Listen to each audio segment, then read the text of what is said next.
finally starting the build on this golf course. This is the day I'm waiting for ages. Green's marked out. You can see we've staked it out. I've done a real sketchy line mark here. We're about to start digging this out because we've had dry weather for the last week. So we're gonna get this done before we get another heap of rain coming in. But shout out to Matt. Remember Matt from my old videos with the Kikuyu lawn? He came and helped me survey this out off our map. Marked the pegs out and I've line marked it. I'm just gonna start digging it out and I'll show you guys the process along the way. This is gonna be probably a long video series and I'll show you guys step by step with digging the green out, getting our undulations in the green, how we want to shape it. From there we're going to do drainage, putting in our different types of material like our gravel, our USGA sand, well close enough to USGA sand anyway, and then obviously growing the green in and then doing the rest of the par 3 paddock as well. As you can see, nice big paddock for this project, nice big green for this project as well. But let's get the excavator, let's start digging.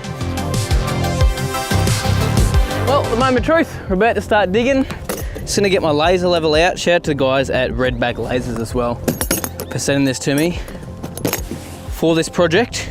It'll be really handy having a laser level so we actually get all our depths right, our drainage right for the actual green when the time comes. Well, let's make a start. This is all new to me, so this is me figuring out how to dig a hole with an excavator because the first time I ever used one was on this property when Hutchin and Piers sent this bad boy to me. So if I do something wrong, feel free to comment in there because I don't care, because we're figuring this out as we go. And I'll tell you what, I reckon I'll be pretty good on this thing in the next month or two once I've finished digging all this stuff out. Anyway, let's go. All right, the moment of truth. The first bucket.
Use the blade on the excavator sort of like a dozer blade. And we're starting to get our levels here, so you definitely cannot see it here on camera, but I've sort of made like a big flat section through here.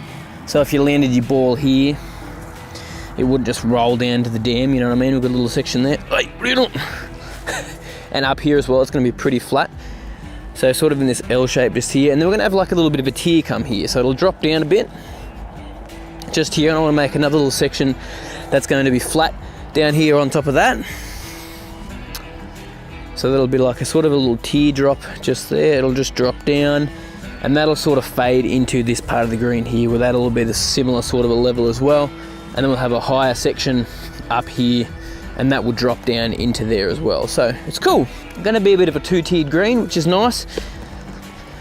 Just in a bit of a different shape. I'm actually really excited to see how this turns out, but I'll make sure tomorrow when I've got this thing filming, I get it filming the whole time. Back down here for another day. Gonna keep ripping out off the top layer, and then we'll start doing some laser leveling, getting out levels like I was trying to do yesterday, but I decided just to rip the top layer off. It's all a learning game for me, but I've decided just to take the top layer off, level it out a bit with the grader, as you'll see me doing, and then from there, I'm going to bring out the laser and just sort of survey a couple of sections to get our falls and undulations. So we'll have like a flat area here, as I said, drop down the second tier, and then another flat area, then maybe a little bit higher up towards that side of the green over there. But we'll do that with the laser level. It'll be very easy to do once we've got a bit of a baseline. We'll just go from there. Let's do it. Let's get into it.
Well, that will do for today. That took about 45 minutes to do that area there.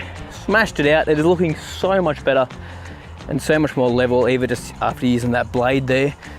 What a difference that makes, seriously. And it's actually getting nice and compacted, which is what we want for our subsurface, because we've got our subsurface, we dig our drains in, put in the ag drain, put our gravel on top of that, about 100 mil in depth, and then we go 300 mil on top of that for our sand as well. So obviously some parts of the green are going to be a little bit higher than ground level, so we'll shape it all to work with that. I'm going to get some root barrier and just smack it against the edges, probably about 600 mil in height root barrier, just so we can actually build the green up a little bit as well. But as you can see, it's starting to take shape, really starting to take shape, starting to look a lot smoother. It's going to be really, I'm really excited to shape this and get it looking really pure. This is going to be fun. Huge green, but fun. I tell you what, I will tell you what. And this area here is like really, really dry, easy to work with. This area here is still a little bit wet, but just these couple of sunny days, we're only getting about 13 degrees at the moment as our top, but it's just enough to dry the surface out that I can start working it. So this should be good tomorrow. Should be able to finish it off and get particular, and we will see how we go before this rain kicks in. Anyway, I'll see you guys tomorrow. Back for day 3. So I just want to quickly talk about sort of how the construction of a USGA green is done, or what the sort of specifications are. So I'll put a document in the description so you guys can have a look at how a USGA green is built, and I'll actually put a link to another video as well so you guys can see it. This is sort of the process that I'm following, but what we're trying to do is we're basically, you could either, so the amount of material we need is, so we're going to get gravel, 100 mil of gravel, and then 300 mil of our USGA spec sand. So I'm digging down about 200 to 300 mil depending on what side I'm on, which means that I can have the green, so the sand height will be a little bit higher than our soil level here, just so that, you know, water doesn't constantly run on top of the green. So I'm going to put some root barrier in and then fill up 200 mil above, so we've got a little bit of slightly bit of an elevated green. Not really. Some parts won't be elevated at all, they'll run straight into the soil next to it. And then, for example, like near the dam, so if your ball goes there, it might roll into the dam like at Augusta. But that's the gist of it. So I'll put up the diagrams on the screen so you guys can understand it, because it's really, really hard to explain visually. But that's why we're going to get 100 ton of gravel, because we're going at that 100 mil depth. That also is going to fill in our trenches as well, so there's an extra bit of gravel in there. And then on top of that, we are going to do 300 mil of that USGA sand. So that's about 240 ton for this whole area here. So this green is 460 square meters. It probably looks bigger than that on camera. Everything on camera always looks so much bigger. But yeah, the main reason I want to do this USGA spec green is, one, because I want to show you guys the process. We did a few on the golf course back in the day when I was working on the course. We did about 3 greens when I was there. I was involved in the process to an extent, so I've got a little bit of experience, and it's just going to be fun. It's going to be awesome, and it'll be awesome to have a proper green here at home that drains properly. We can get it looking nice and pure, rolling really, really quick. well, they're gonna have so much fun with it over the next couple of years. So that's the reason we're going all out with the green. The sponsors have helped out with that a bit by helping supply the irrigation and supply some turf and stuff as well. So that's the reason I've decided to go all out on the green, spend a little bit more money, a bit more of an investment, have some fun with it. So anyway, let's keep grading this now. Let's get it done before this rain hits. Oh, also, quick mention, Lachlan that was helping out with the tractor yesterday is here again today. For some reason he's hand mowing. I don't know what he's doing. He told me he wants to lose some weight. He's hand mowing the paddock with a Super Swift.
Obviously I've been doing my research on how to build greens properly because I want to do it the best way. Now the subsurface or the subgrade is the most important part and probably the most fiddly part of this whole journey, I guess we call it, this whole build.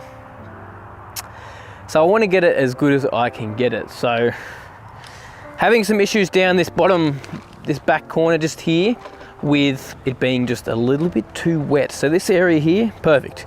Really, really good. Nice and dry, compacted as. We'll bring the level over. I've got a level just over here. I'll put it in the back of the tractor from, I think it's Nick's, my brother-in-law, just over there. It's his level, so we're gonna level this all out with the back of the tractor. And this is hard as rock, like not soft, compacted nicely. Now this area down here is another story. So it's actually, it's a lot better than it was, dead set. Earlier today, that is a lot better than it was. That's a good sign. I'm happy with that. But it's still soft, still softer than I'd probably like it to be.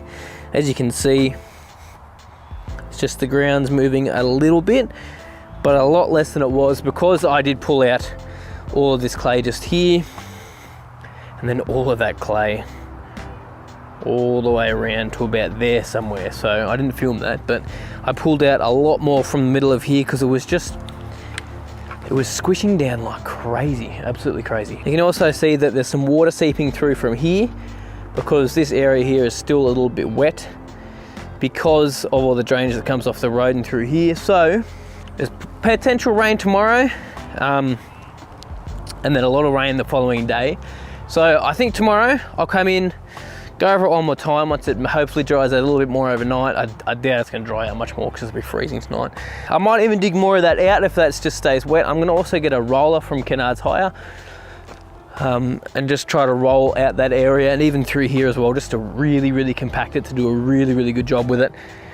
Because as I said, subgrade is something we want to get right because we're going to be digging this green out again in future. I've seen greens in the past, the old second green at our old golf course. I don't know, it obviously had quite a soft base and real clay soil because it sunk right in the middle of it. So I'm just cautious of that, and I don't want that to happen here because it's not ideal. And we want the drainage to be good. So working on this as hard as we can. This may take a couple of videos to really get over it. We will see, but we've got the chunk of it done now. I'll come back and film what I finish off tomorrow, and then you guys will be seeing this, but I'll see you tomorrow. Back for another day. It's supposed to potentially rain today, so we're gonna get stuck into it. It's a little bit more wet down there because it's all seeping in from the sides. I'll talk about that in a second, but first off, we're gonna try to level it out a little bit with this level bar here, put it on the back of the tractor, get this big chunk of wood there, put it on there, and lay some of those blocks on top, just to add some weight to it. And I said we'll do it with the tractor just there. This is all nice and dry up the top here still. As you can see, But then we've just got water seeping in from the edge over here, which is why this area is so wet. Is because it all just collects from the road, as I've spoken to you guys about. So a lot more water has seeped in overnight. Seeped.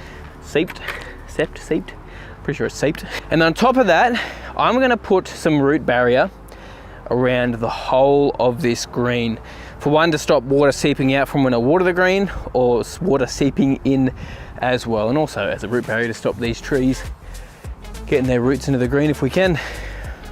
Because, mate, you do not want roots in your golf green. It's just painful. So we'll do that, which will help with this a little bit as well. But that drain's gonna be the main thing that's gonna help with this whole area.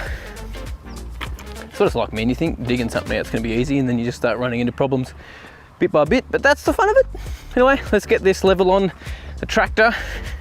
I'm just gonna use a snatch strap because I don't have a chain to hook it up, and we'll go from there.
So see what I'm trying to do? This is going to be pretty flat up here. This will be flat. Yeah, so that's what I'm trying to do, bring a bit more dirt up top section to flatten it. Because I don't want it to be rolling too much. Where are you going to put holes? What do you mean? Holes? Oh, pin placements, yeah, wherever I want. But that part of the green's going to be harder, I reckon, because it's so small. Look how small it is. It's a lot further than that, and you have the risk of water. Yeah, trying to get it over that's there. a hard spot back there. This spot will be the easiest spot, so that's when I make a big flat section. But then it'll tear down, which if you land there, it'll roll into the dam. Anyway, it's not going to be easy, but it's a par 3. Like, you want to make the green as hard as you can. Not as hard as you can, but you know what I mean. So when are you getting the ag pump? It's seeping in from there, but it's from the road. So that's why I'm putting a drain under the green too, from the road, big pit drain. Put a big pit there, and then dig some PVC underneath. Yeah. Yeah. But yeah, so avoid this to start, and then you should be right though. So what, you just want me to pick up all this stuff that's there, or you want me to scrape? Oh no, scrape a layer off. So where's the shovel? Yeah, no, I see it. You know what I mean? Yeah, scrape like this layer off. Yeah. And even if you try to get just get a bit more off so we don't have as much of that clay crap, because the lower you go, the harder it gets. You know what I mean? So that's harder than it was a little bit higher. Like it was yesterday, that was all that layer I took off there. Took that much off the top. And it doesn't matter how long it takes, you just fluff around with it. And if you take a big chunk out, don't worry, because we'll bring the level bar over and bring other dirt in. I'll bring some of that dirt in, back over, if we need to. Okay. Dog's doing. Tayo's just here helping with cutting some of the wet stuff off. I'm going to dump it over the back, and I'm just making a little flat section down the bottom there with a little tiered section, just so the green's a little bit different all around that area.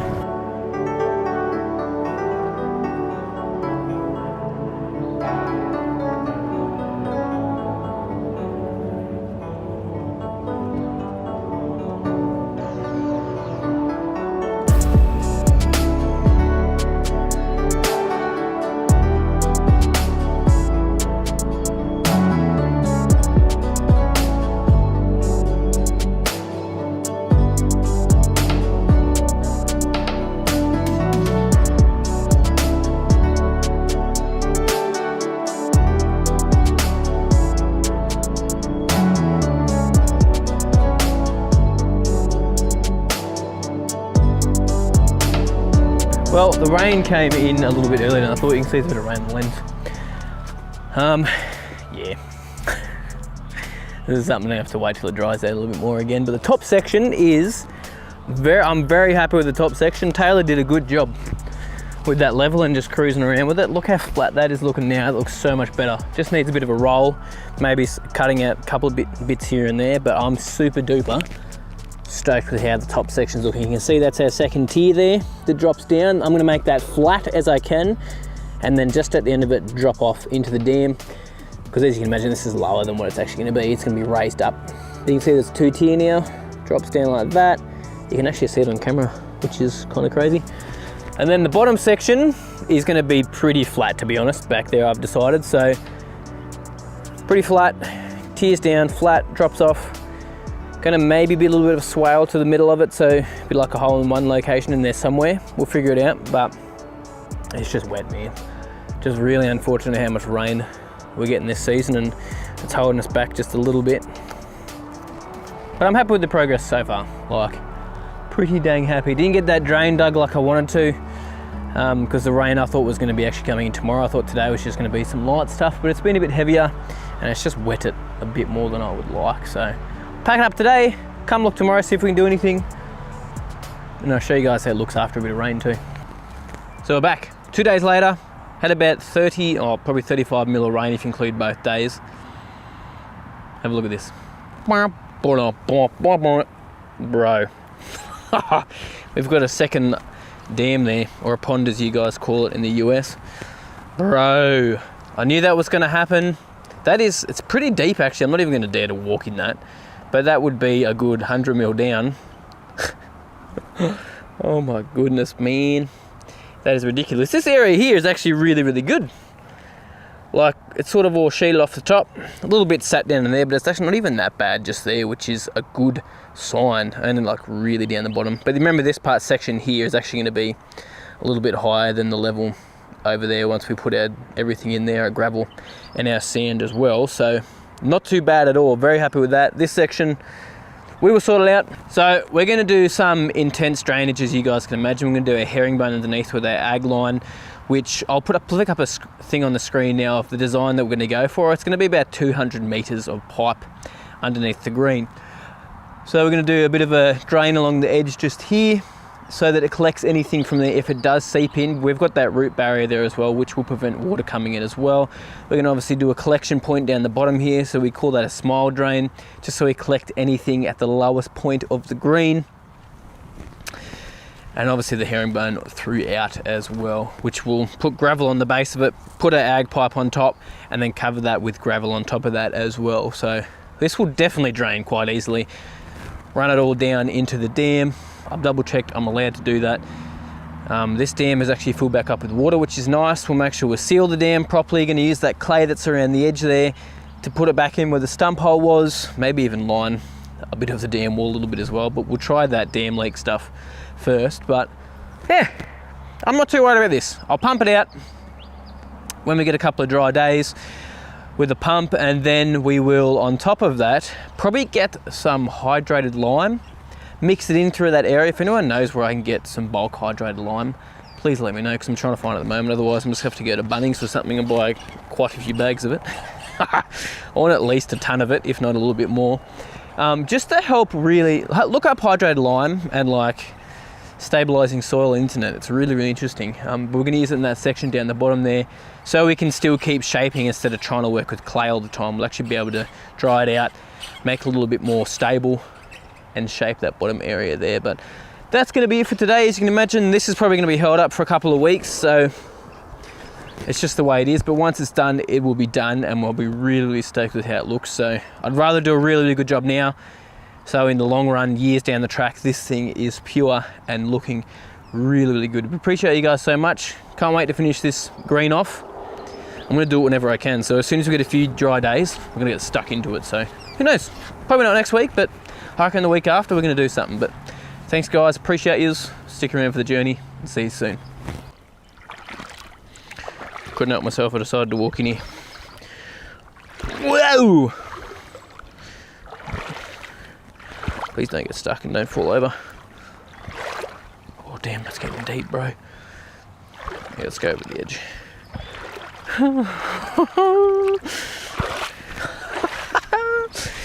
Wow. After a season of rain, we've been held off with this green, as you guys know, but we've got some sun until tomorrow afternoon. And the green has dried out a little bit. So we're gonna run a drain underneath this green to stop the water from the driveway running across the green and washing it out every single time that we get even like 5 to 10 mil. So this will help it dry out a lot quicker. And from there, once we get a couple of dry days, we should be able to shape this, put in our subsurface drainage and start getting our gravel in. So let's get into it before the rain hits.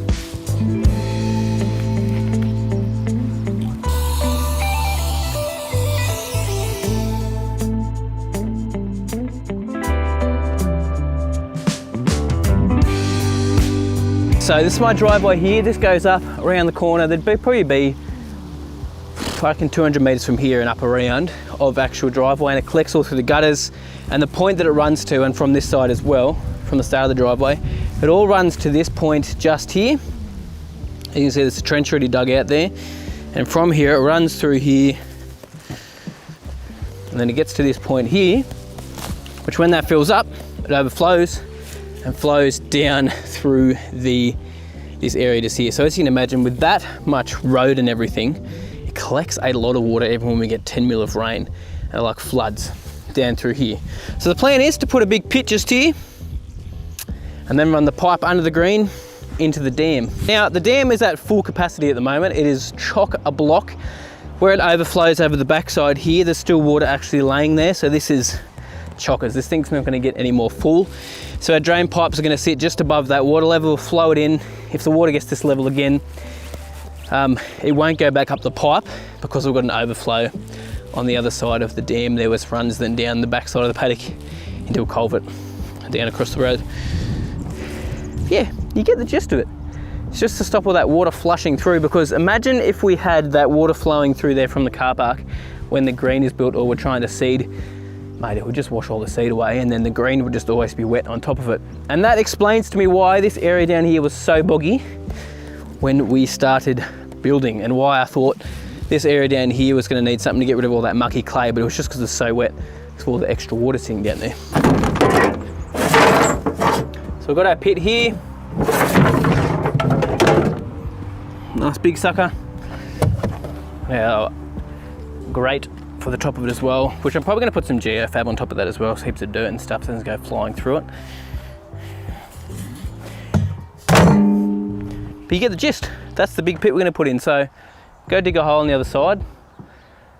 I really want to use the excavator because it'll just be easier, and I'm probably going to. All right, let's get the excavator.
let's check the level of the trench. I've got my gravel underneath now. Let's just check it, man. Let's do it. Flip and do it. Yep, it's all on. Right, let's start from here.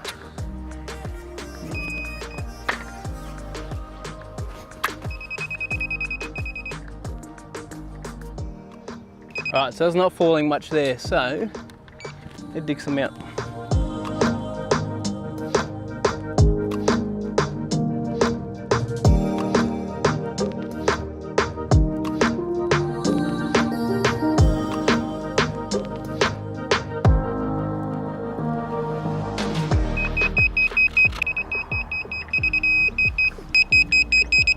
Woo, beautiful. We did it. We did it. Finally, that took way too long. Far out, man. So I had to backfill with a lot of gravel because what I've realized is obviously from where the pit is up here and down the dam, the pipe would be coming out into the water, which means it would backflow up. Now the dam is at its fullest point. It's still sort of sitting at the overflow on the other side. So the dam won't get any fuller than this, but I've got it sitting a good, well, I'll show you. A little bit above the dam level where the pipe will be. So this is where the pipe comes out just here, and it's sitting just that little bit above the dam level there as well. The pipe's probably going to end about here somewhere in the actual dam wall. I'm not going to go all the way into the water. And that is flowing downhill all the way nicely. Whew. We'll even get the pipe in there in a minute and we'll test it just to make sure that it is. That took way longer than I thought it would though.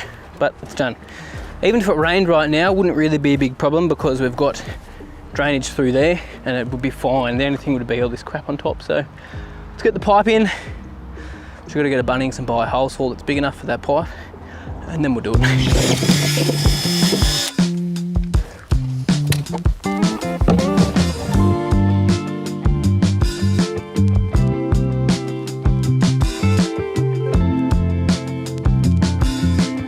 So I'm going to put some water in up the top and let's see if it comes out there in the bottom.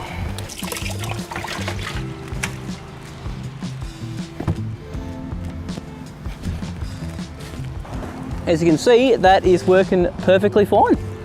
So we're good. Now it's probably only going to come out quite slowly because it's only just falling enough. So I didn't have it running in the dam, so I didn't backfill, if that makes sense. But it's enough for water to flow, which is fine. If we get heavy downpour, it'll go through a lot faster, as you can imagine, because the pipe will be a lot fuller of water. But bro, oh my foot! But that is a good sign. Very good sign.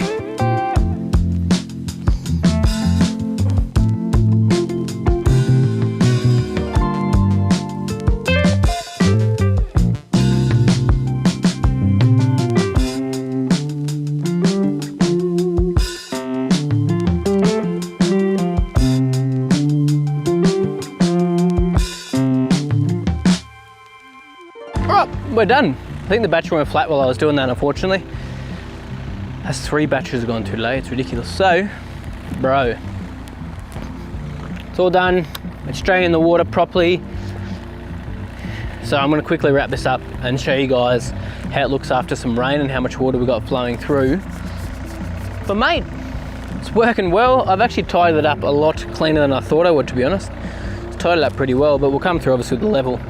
Compact it down a bit. The rain will help compact down where that trench was as well, and we'll go from there. But I'm going to come and fill the rest of this in now, just with the excavator, where that pit is just there. I'm not going to film it because this battery is pretty much flat.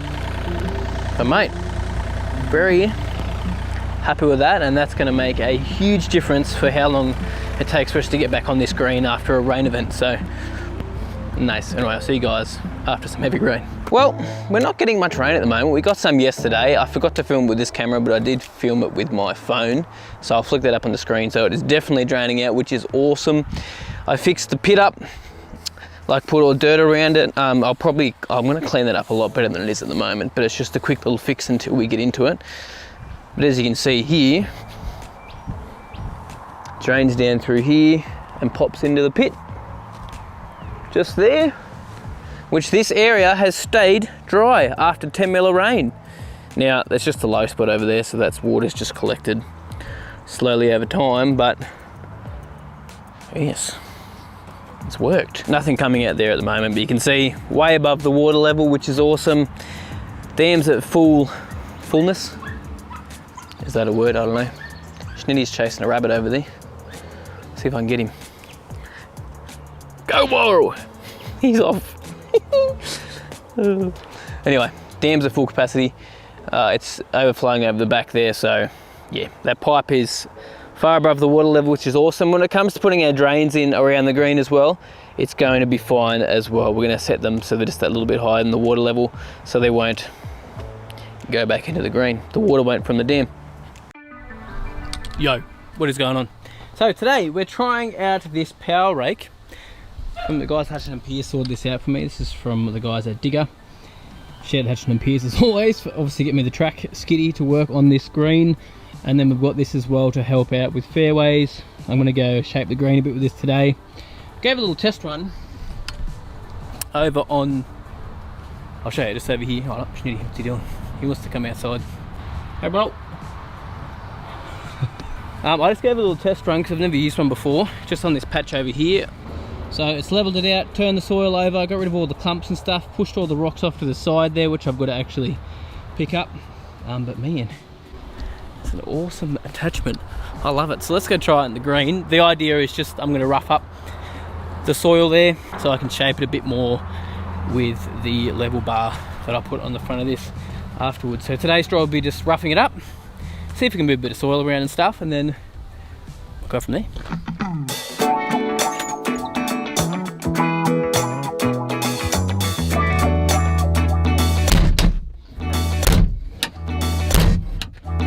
Come on. What's going on there? Oh, we'll do it properly.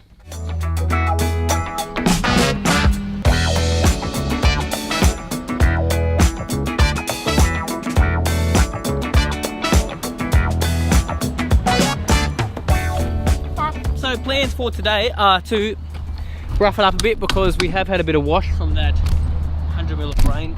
So much rain that this is just obviously been a few bits of few streams and washed out the back where I dug out early on. Drain's working well though. But that's basically the thought, is just move all this around so it's easy to shape. And then once we've got our shape, which we're going to do with the level bar, like close enough to what we want our final grade to be for our green, we're going to start putting in trenches for our herringbone ag drain, which is going underneath for our subsurface drainage. So working on the subgrade today, see how far we get. Might move some of the dirt from around the outside as well. You can see the grass is just going absolutely bonkers at the moment, just going bananas with all the rain and stuff about. Haven't been able to mow in here because of all the dirt, sorry. So you might move that out as well, the skiddy, since we've got the track skiddy now. Because once the drains are in, this is the thing, once those subsurface drains are in and we start putting some gravel down, like, it's going to be easy going. We could get heaps and heaps of rain, it doesn't matter, because all the rain will just wash out and we will keep our subgrade the way we wanted to keep it. Alright, let's go, move the soccer ball out of the way. The kids, I don't know who brought this down here, one of the kids obviously. Please, yes.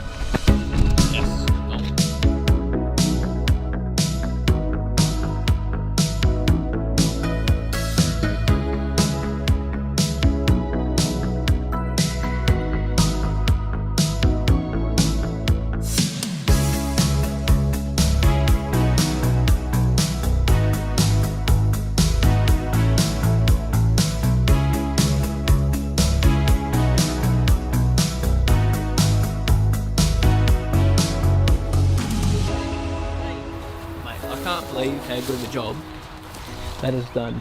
Like, that has tidied it up like crazy. I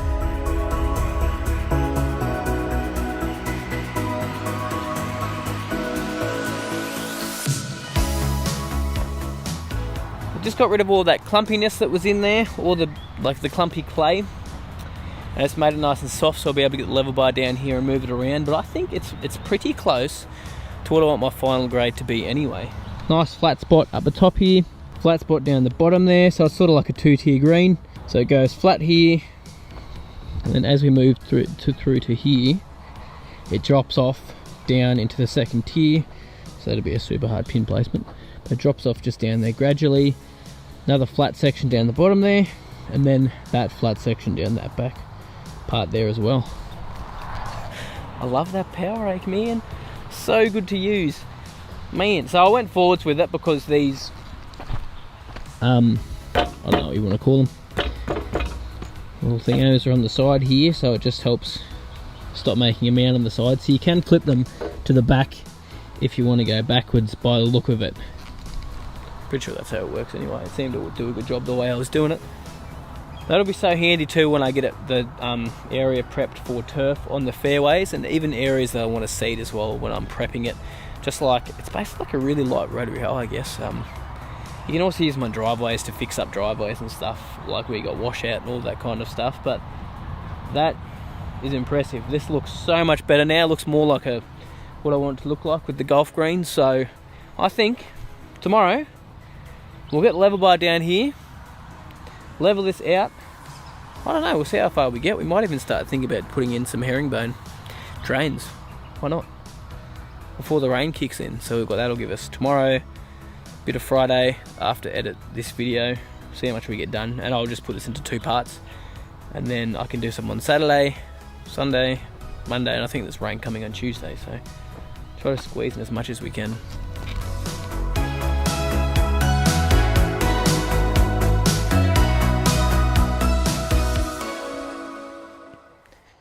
Back for another day. So this morning, I'm thinking, because it's still a bit dewy about, we're going to get all the dirt from around the green, move it to around where the dam, backside of the dam is. So take off the power rake, put the bucket on, just start doing that this morning, see how much we can get done. Just so that when I start to bring gravel and stuff in, I don't have to bring the dirt away later than dirt drops on top of the gravel. It's just to make this nice and clean. So let's go.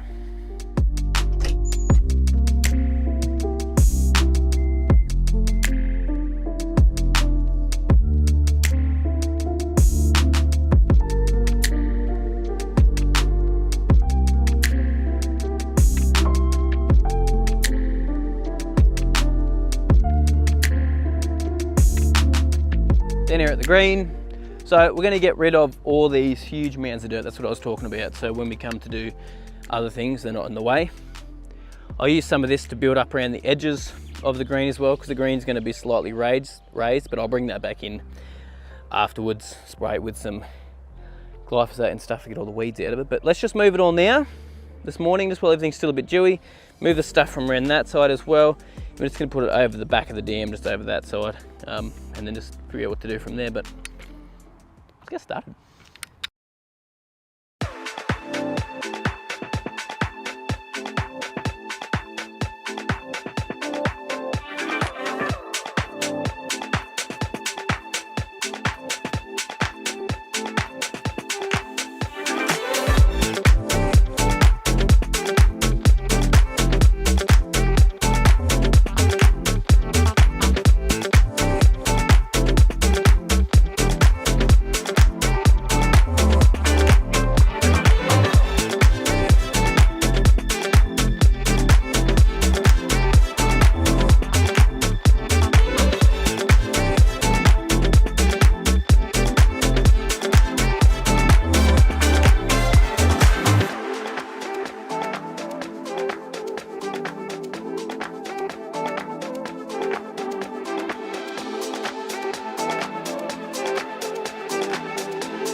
Alrighty, so that took so much longer than I thought it was going to be honest.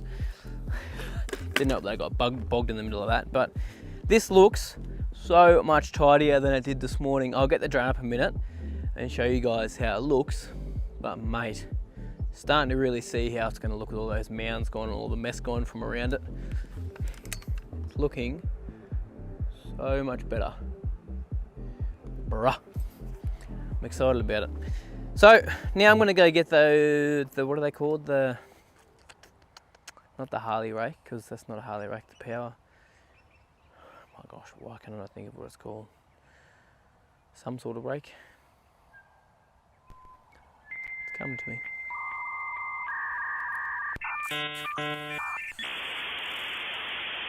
Anyway, it doesn't matter. I can't remember what it's called for some stupid reason.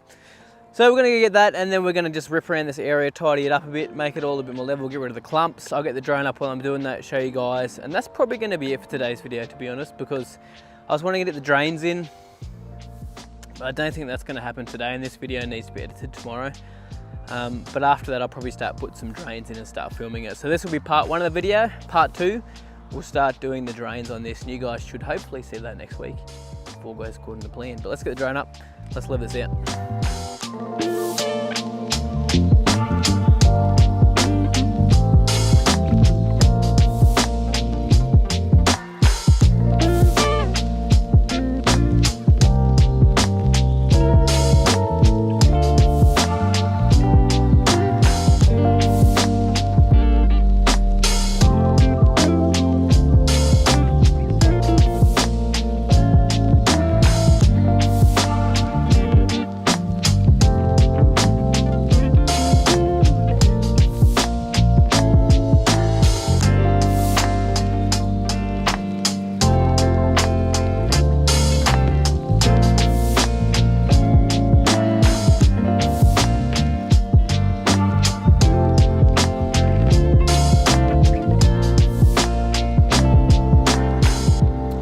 Done like a dinner for the day and for this week's vid.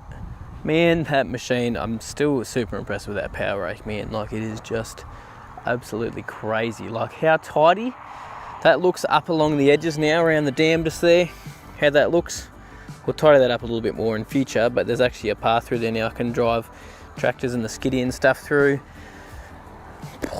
This through here, obviously, so we can put our sprinklers and stuff on the edges as well. It's nice and tidy now.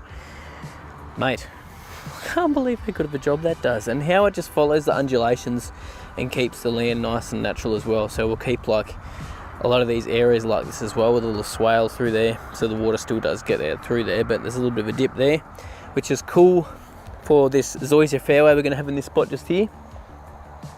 Just looks so good.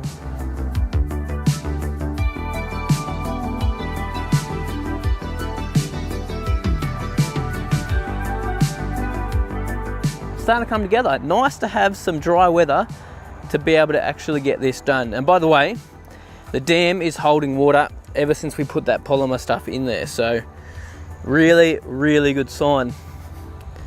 Because last time we had a week of no rain, like, it dropped down super duper low, and currently it's still sitting really, really high. It hasn't even dropped even slightly, which is ridiculous. Definitely worked. But happy with this, happy with that power rake, how it worked, and just tidies up these edges.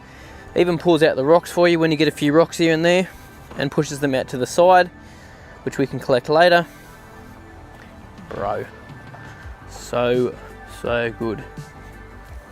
So the next step from here on in is going to be, I'll level it with a level bar like I said, compact it down, so I might have to pump some water from the dam onto the green area just to compact this out a little bit, then roll over it again. And then I'm probably going to start digging out my drains like I was talking about earlier, which I wanted to get done this week, but I'll probably make a start on it over this weekend. I'll make sure to film it too, and you guys should probably see that next week if we don't get any rain. And then from there, I'm going to put some root barrier around the outside to stop any tree roots getting in, plus to stop the moisture from the outside dropping in there, and to separate the two layers there, so the sand and the soil will be separated. Plus it'll be great because I'm getting 600 mil in height of that root barrier, so I'll actually be sitting up a little bit higher than the level, which means we can then backfill it with a bit of soil and stuff as well, so the green is just that little bit elevated, so it doesn't have water running down onto it all the time, because this is the lowest part of the paddock, as you can imagine.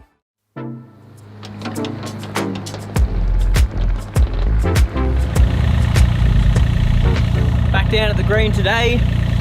Today we're making a start on a couple of different things, hopefully getting things most of the way done, so we'll get close to having things done. That doesn't make any sense. I'll explain what I mean. First thing on the agenda today is I need to tidy up my edges. So I need to make a straight 90-degree edge on the edges here, so that when I go to put down my wicking barrier or my root barrier that I'm putting on the outside, it's actually going to be flush up against it, and we have a good like definition between where the sand is for the green and then obviously the edge as well. So tidy that all up. That's going to be all around the outside, so that's going to take me a little while just to do. Once we've done that, next step is going to be drainage. So I'll start digging some trenches, putting in my my ag line. So let's just do it.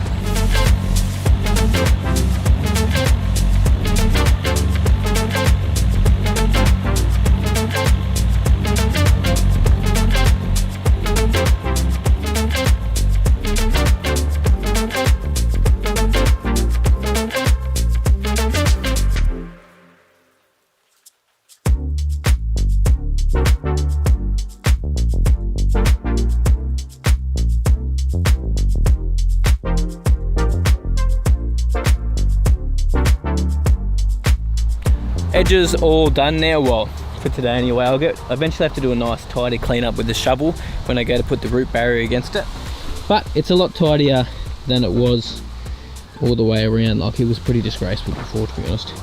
But I won't probably get a shovel on here until we're about to basically put the root barrier down.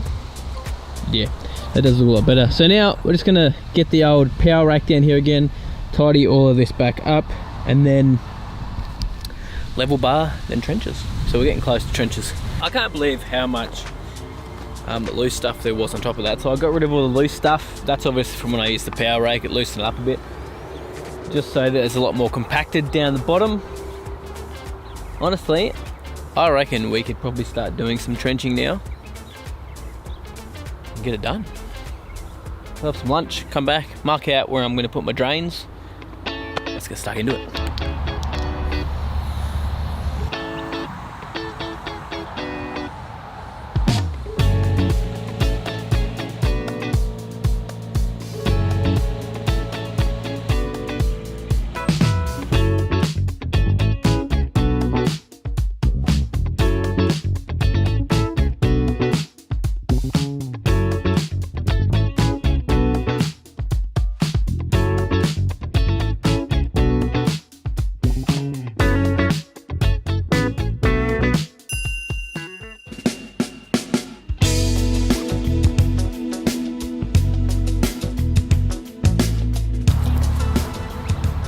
Overnight we had about 17 mil of rain, like it bucketed down. I reckon we probably got 10 mil of that in about 15 to 20 minutes. Like, it was ridiculous yesterday afternoon / last night. But the green has held up pretty dang well. We've got a bit of water down the bottom here. Schnitty, don't drink it, bro. What are you doing?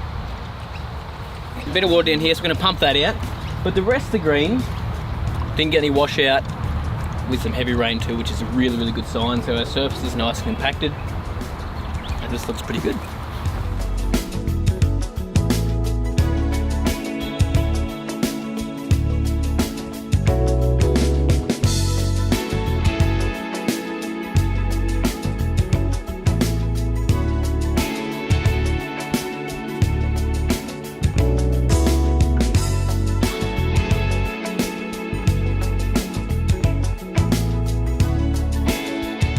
For the next day today, the battery went flat yesterday afternoon when I was going, but I kept going, kept digging the trench, the main line through here. I've done a bit of work today. I didn't turn the camera on.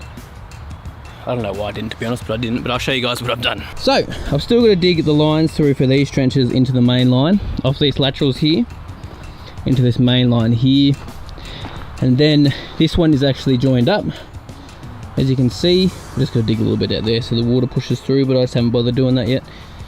But what I've been doing today is putting down a bit of gravel in the bottom of the trench here. So the reason for that is because when I dug my trench all the way through into the clay, I got out this end here and I dug probably just a little bit too deep through the guts of it, and I actually had some water coming back in from the dam. Now the dam is completely chock-a-block at the moment, so we had that 17 mil of rain just the other day which filled this up and it was overflowing out the back, so I know this is full. So I've got at a point now where I've built up some gravel so that when I put my pipe in here, the dam won't backflow into that main line and cause drainage problems in the green. So I've just built up a little bit higher with our gravel, which is not a problem at all, to be honest. And I've just tested it with the laser level and it is falling all the way down and through there. So next step from here on in is I'm going to join those laterals up to the main line now, do some hand digging. You guys will see this now, I'll keep filming from here on in, and then I'll start digging my other laterals from the other side as well. We've also got 100 tonne of gravel supposed to be turning up today from the guys at Denkol in town, so we'll see when that stuff turns up. Might be today, might be tomorrow, just depends on how busy they are. Hopefully that turns up today, because if the gravel turns up today, we dig these trenches out, we start putting our Algae in. That means if we get a rain event, we're going to be sweet.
First half of the green is done. If you look at this screenshot I've got of the design of this drainage, you can see this is the bottom half done now. So I'm going to do it in two parts, because the main reason is because I want to make sure that I'm not tracking equipment over the top drains once it comes time to start doing them.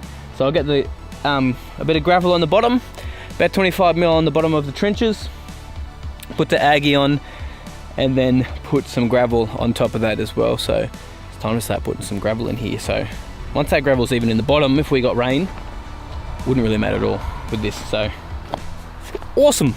All right, let's go.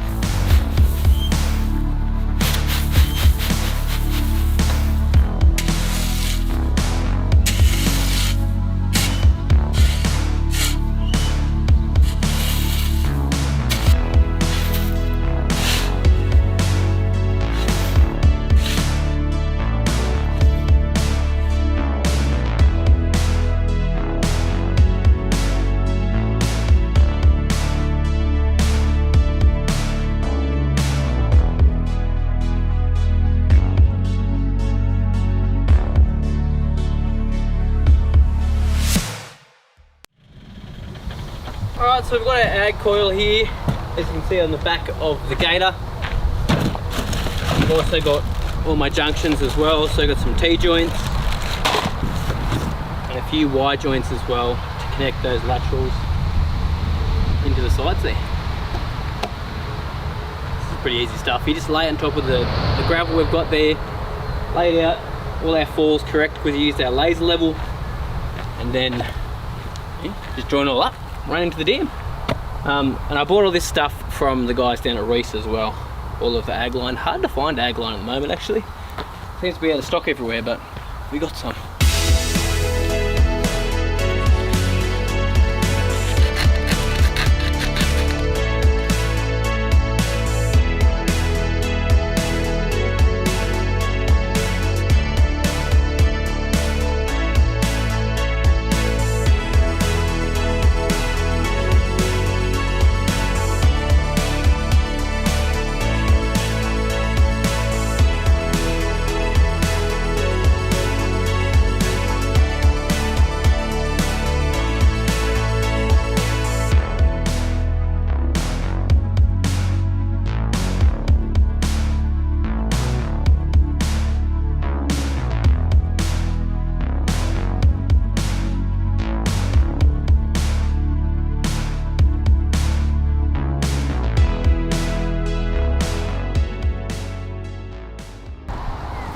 Back for day number, is that number 5? I'm doing this? I think it is, day number 5. So up to the second section of our drainage, so let's mark it out. Today I'm going to try to use the trench digger instead of the excavator, just so I don't have to put so much fill material back in those drains. And I'm kind of happy I used the excavator down there though, because that area is the area that gets really, really wet. So some bigger areas for some water to drop into is not going to be a problem. Whereas this top section sort of naturally pushes water off anyway, because it's all falling down towards the front and down towards the side where it gets really, really wet. So anyway, let's mark it out. We'll get the trencher on, make a start. The trencher should be a bit quicker too.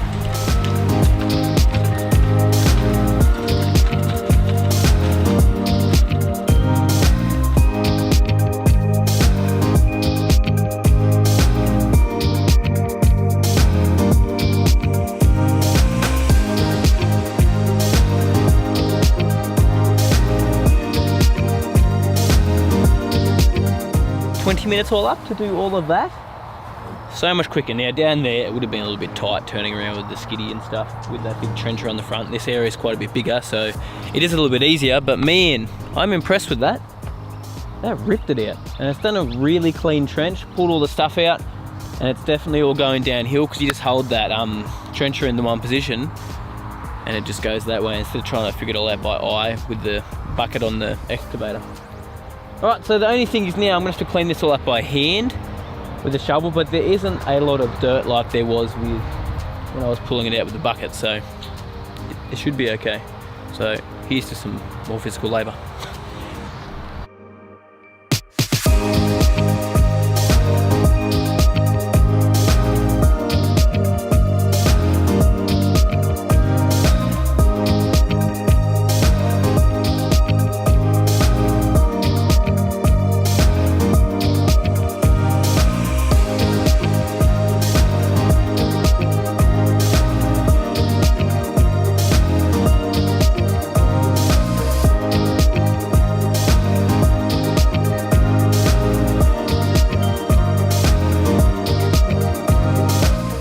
Back for what I think is the final day for our subsurface drainage. So I've been doing some work this morning, I just haven't been filming it.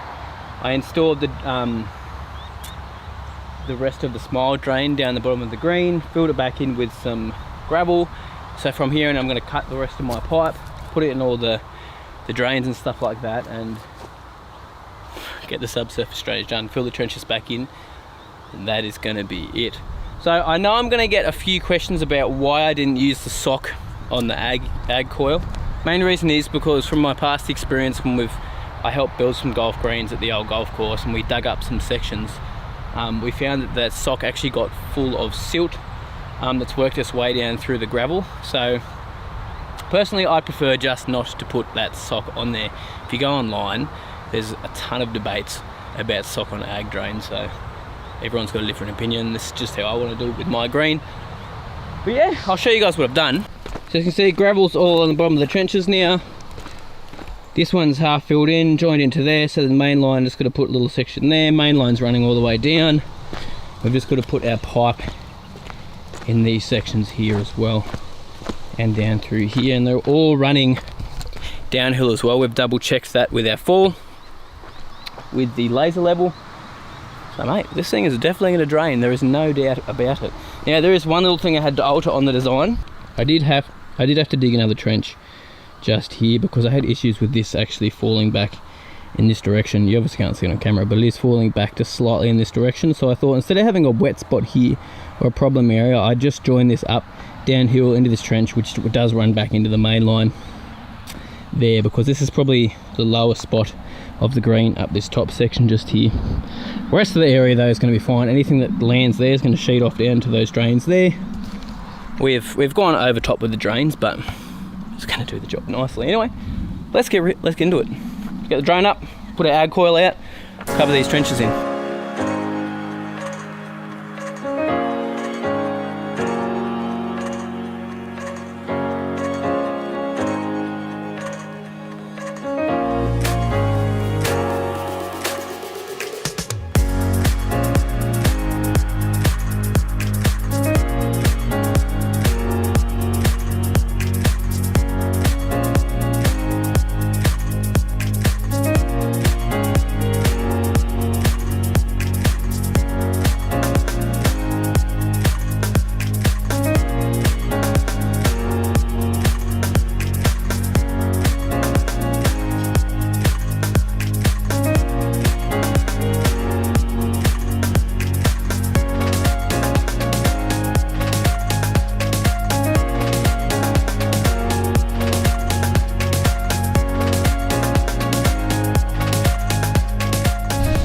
Another day on the green build. Today we're going to be cleaning up all the loose stuff from the top so we don't have any loose sediment that'll run into the drain. So you can see I've started down here already making a pile, so a bit more handwork this morning.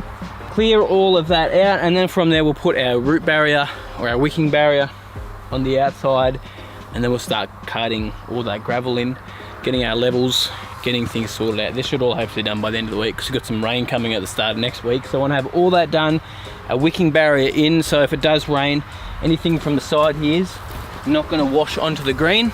That's our thought process. So once that is done, we're really set. Once the gravel's in, it's only putting the sand on top, compacting it down, sowing some grass. Bro, the goal is, just so you guys know, to have this done. I'd love to sow the bent grass on this green by the end of January, so hopefully start doing some irrigation next week. Just getting into it. It's awesome, man. Loving this sun.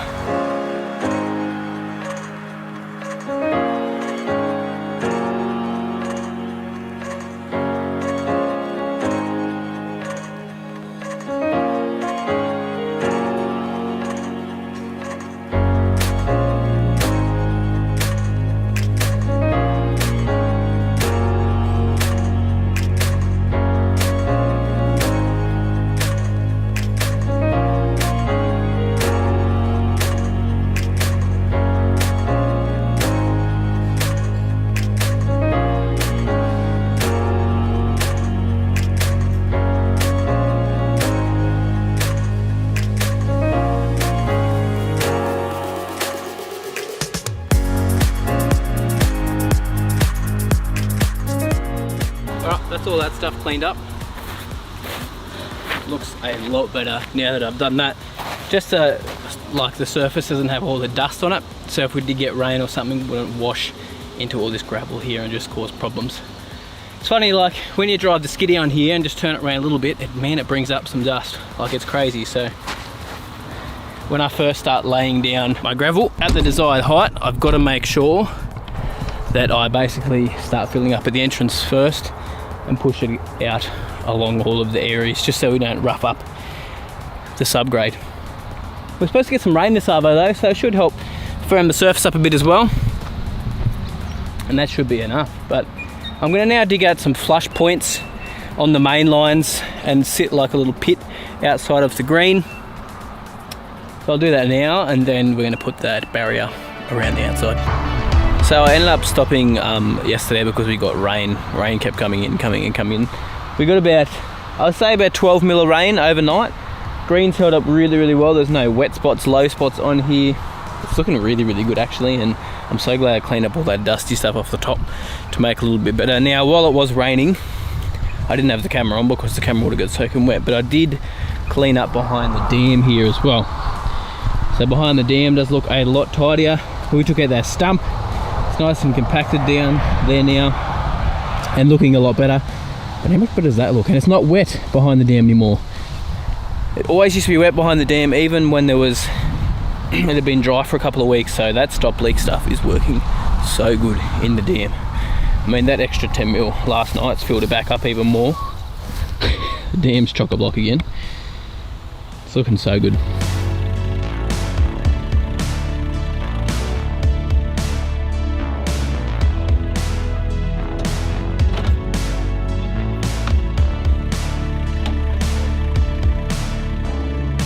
So that's done. Now obviously this area here is probably going to raise up a little bit, so I've left the soil loose, left some extra pipe in there so I can raise it up, because this edge of the green is going to be a little bit higher, so we're going to have to move it up just a little bit. But I just want that in there before we start dropping gravel everywhere, and then it would just be really painful to try to do that with the root barrier around the outside and everything else. Right, let's do the other one.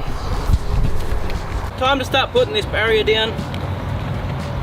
Got this stuff online. The website was, I don't know, I'll put it up down the bottom of the screen. I bought it when they had a sale on. Smart. But what we're going to do is we're basically just going to put it in. I bought some pegs just to smack it into the dirt. Now you could just use something like some stakes from Bunnings or something like that, which I've got some stakes there as well, which I might use if this doesn't work. Otherwise I'm just going to use those stakes to do my levels. Well, let's just do it. Let's see how it goes. It's about 100 meters all the way around, or just short of 100 meters, I'm pretty sure. So it's around that anyway. So let's start putting this stuff down. Let's see how it goes.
Alright, so Dan and I are cruising along here, getting all the air pockets out with these plate compactors. Dan's just about to jump on the lawn level, get rid of all those like undulations and low spots where there's just some chattering along the place. So the plate compactors are really showing up those spots, which is really, really awesome. So we'll do that. And as you can see, these things have done a good job just to show it up for us. Looks nice, nice and tidy. Shout out to the guys at Kennards as well for letting us hire these out. Those guys are awesome and they support the channel. Appreciate those guys so much. And yeah, Dan and I are going to get ripping into it. Get sweaty. Get sweaty, exactly. Also, this is like the most finicky stage of all. Trying to get everything nice and perfect so that when we get to put the sand on top of this, it's a little bit less work.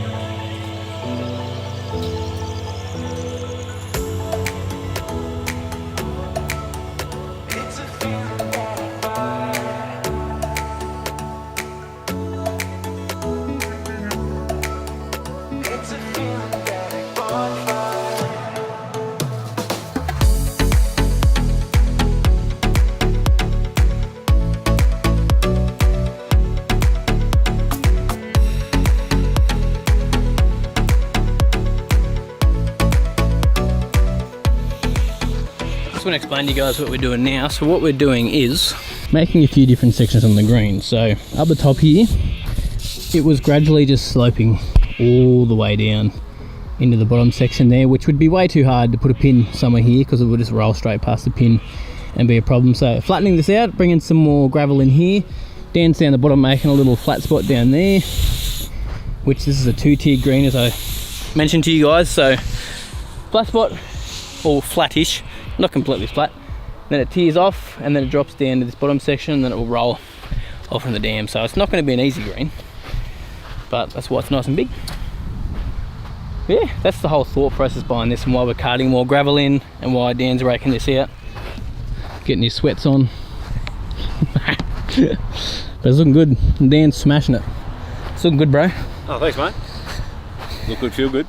Look good, feel good. So you happy with that big hole? That's, yeah, beautiful, man. That's great. So I'm trying to drag a bit of that out here. Yep. And flatten that out down the bottom a bit. Yeah. Yeah, that's really, really good. So good. Love it. Yeah, it's actually come together pretty good now that you've shifted a bit down there and flattened it out a bit. I like it. You see, and then we've got that nice. So it's a bit flatter up there now, and then we'll have that little tier there. Yeah. Then we'll sort of bring that hole up to it. Yep. Love it.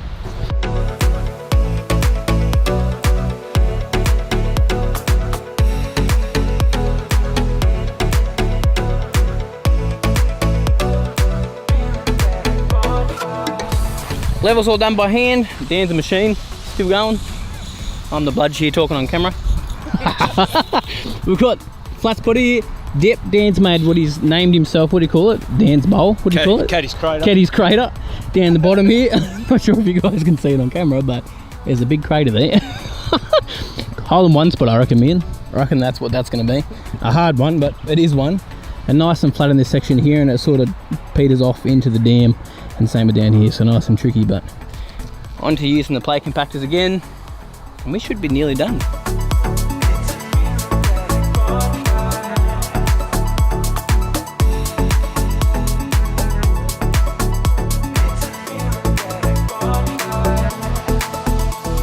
That's it for today. Dan has done a cracker of a job. I did a little bit as well, here and there. But it's looking, honestly, so good. Super happy with this. I reckon she's honestly ready for some sand, man. Yeah. Hopefully we get the sand turning up. Well, I just rang the guys and they said they're just checking it because it's in Ugara where the floods were, so unfortunately they couldn't get into the pit, so you guys can imagine. So we'll see, might be able to get out this week. We'll see what happens. He's going to give me a call back later, but she's ready. Impressed, man. Yeah, looks good. So good. Back for another day. Dan Caddy's still here helping. He's just down there on the excavator. He's the one with the skills and that thing. He's got lots of experience, whereas you guys know I don't. Picked it up and learned it, and the guys Hutchin and Pierce Senely. But today, as you can see, we've shifted this tank up. Now it's only sitting there for a little bit. We're about to shift it back over into this pad we're starting to build over here, which we're trying to get these tanks level here from where we're putting the inlet in and putting a float on, so that they draw water out at the same time when we're pumping down to the green in the future. So we're getting ready to get a pump installed and get things sorted for this, but the first thing is to move the tank across, install the float and get things sorted there. So if you want to see some footage on us doing all of this, Dan's actually got it on his channel, but I wasn't filming yesterday because I honestly don't know why. Just forgot to get the camera out. But you can see we're going to grab some of this gravel from here and shift it over to here, and then I've got another couple of ton coming from the guys in town. Just going to get some crusher dust, chuck it on top, because crusher dust is nice and cheap and she'll set nice and firm as well, and we'll go from there. But this is the starting point for our irrigation, basically. Get this sorted, pump in, controller in, but let's do it.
excited for this video. This is going to be a huge step to getting our green up and running. So today we're going to be installing the pump.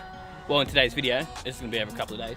Installing a pump controller for the golf course.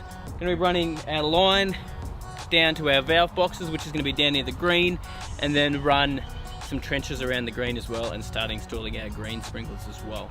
So it's all happening, man. We're still got to get the sand in on the green, but I'd love to get the irrigation in now, so when we start cutting some sand in, I can keep it wet to help it compact and stop it sifting down through any areas as well. So mate, this is a super exciting day. This is a massive part of this whole project. So let's just get started, get the trencher on the skiddy, start trenching. We've got the trench digger here on the skiddy. As you guys can see, Hutchin & Peers has organised all this stuff for me, so a lot of guys still ask the question. This stuff is all sponsored and sort of like a long-term loan from the guys at Hutchin & Peers, and they supply all the attachments and everything, so I didn't purchase any of this stuff. Those guys just helped me out immensely, which I'm so appreciative. So, trencher today, we didn't have to go super deep with it. We're probably going to at least still go, I want to aim for about 300mm in depth, just for the sake of it. That's going to run from the tank. So this is the line that we're running straight from the pump, which is going to feed all the other areas of the course. So this is 63mm poly that we're starting with, then it converts into PVC around the greens. Huge shout out to the guys at Reese for designing this plan for me and helping supply all this stuff as well, including the controllers, the sprinklers, the pipe, everything designed and done for free with the quote and everything like that. Mate, couldn't have done it without them. But the plan is down through the tanks, between the tanks here, which we put this tank in last week, just there. The controller is going to be mounted on the wall here somewhere, which is going to be Wi-Fi as well. And then we're going to put our pump just here somewhere, and then start running our poly down through here, stick around the ground, and pop out through this way. And this is the pipe that's feeding from the bore just here, which will then go into here, come in through the top, fill it up. We'll have a pipe running in between the two tanks as well, so they'll both fill up at the same time, and they'll have a float, which will then stop the water coming from the bore, shut off the bore, and it'll just be automatic. So whenever they get low, it'll pump up again. So it'll be a constant up and down. And the plan is to get a few more tanks installed here as well as time goes on, and as the money comes along for me to pay for it as well. With me, and I tell you what, that green, I haven't told you guys, but the green's probably cost me nearly about 20 grand all up so far, out of my own pocket. Obviously the guys at Hutchin & Peers have supplied the equipment, Reese has supplied all the irrigation and stuff. If I had to pay for all that as well, it'd be ridiculous. But yeah, about 20 grand I think that green's going to cost me. Probably a little bit more if you include little extras here and there, like building this tank up and buying more gravel for that, and just all the fittings that go between it. Just every little thing, it adds up so quick, but it's going to be worth it. So we'll make a start. We'll start digging our trench through here. Make sure we stay as close to the fence as we can with that trench digger. It's going to be on the outside of the bore pipe feed. It's then going to have to cross at some point when it goes to the fairways, but we're just running the one to the greens today because I want to get this green installed and seeded by the end of January. Oh, is this the moment? I'm excited. Get out of it. What are you doing?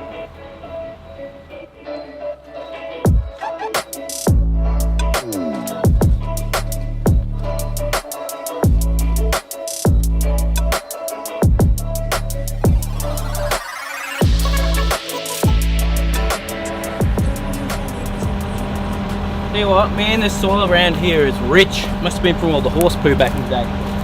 Now, I just saw a bit of Algae down there. Bit of old ag coil. I don't know what that was from. Honestly, have no idea. Oh well. We'll find out one day if it's a problem. See how deep it is. Well, it's definitely deep enough. That's 400mm. That'll be fine.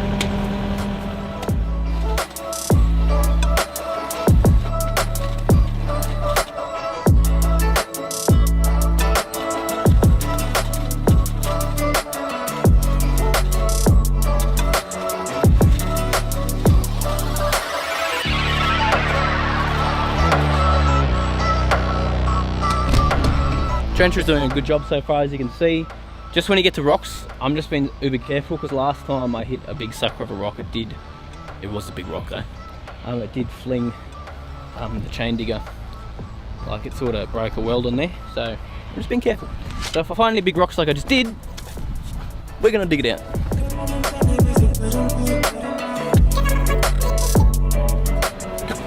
Oh, it's not that big. Just didn't like it.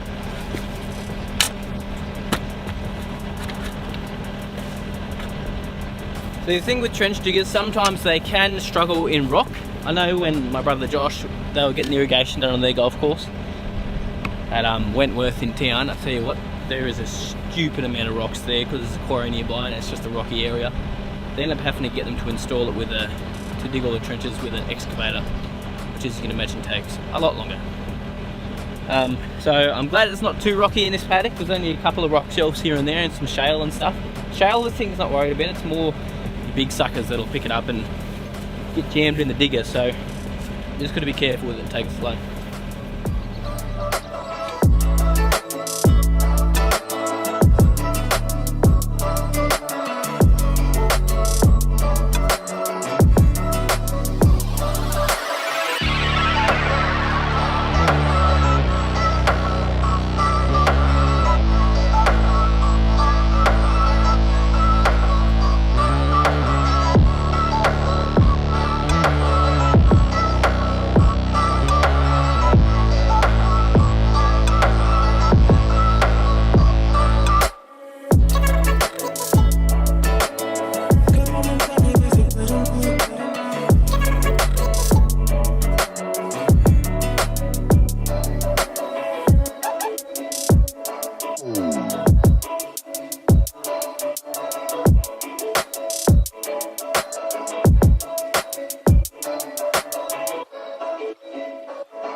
Trench is dug all the way down now towards the green. So from here, we're putting a valve box in just here, which will then have a loop around the green.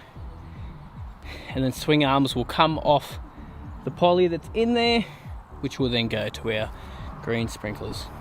So we obviously caught a few rocks along the way. There's a little rock, a couple of rocks through here. This wasn't too bad. Could get that with the shovel. And the main problem was, man, I need to get fit, bro. Whew. The main problem was these rocks just here. So there was a ton of rocks for this area just here. We've made it through. That's deeper than it needs to be, so I put some soil back in there and then put the pipe on top of that. But it's deep enough all the way through. I end up going about anywhere from 3 to 400 mil all the way through, so we're not going to have issues with hitting the pipe in the future. As you can imagine, the pipe is 63 mil in size, so it is popping up a little bit higher for that. Why am I so fit? Yeah, trench is a goer. All the way up through there, all the way down there. So now I need to dig around the green as close as I can to the green as well with that trencher.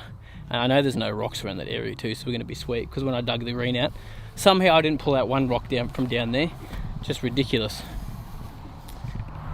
So we'll dig all the way around there. And then I've got Matt, my old neighbour from across the road, is one of my really good friends, coming out to help me GPS where the sprinklers are supposed to go from our design from the guys at Reese. I'm going to do that. Then I've got my brother-in-law this afternoon coming as well to do some electrical, so we get our pump in and our control as well up behind the tanks. So it's all systems go. Christmas is this weekend, so I don't think we'll have the sprinklers in by Christmas, but I'll have all my trenches done, hopefully the pipe in, pump in, controller in, ready, set, go, mate. And hopefully the sand turns up.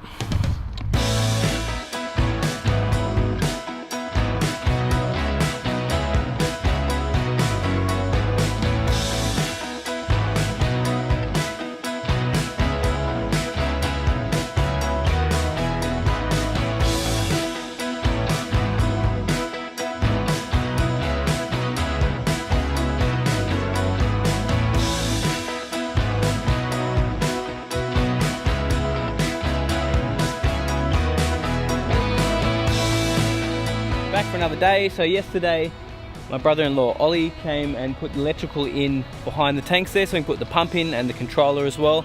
Down the bottom I finished the trench up to the green, and I leveled some dirt out around the green as well. Spent a bit of time doing that, as you guys saw previously in the previous clips.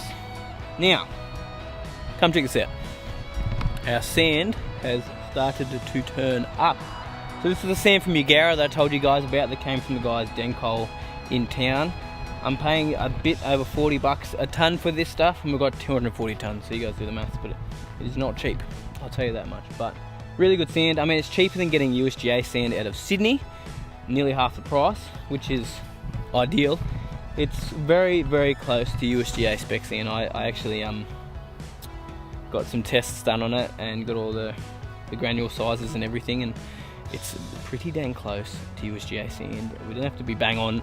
This is a home green. It's not going to have heaps of traffic on it, but this stuff is going to be perfect to chuck on top of this gravel. I actually didn't think it'd be here by now, so I mean, I'm trying to figure out what to do, because I've got to do the irrigation around the sides, but if the sand's here and we're supposed to start getting some rain tomorrow, I want to start carting the sand in. Do you know what I mean?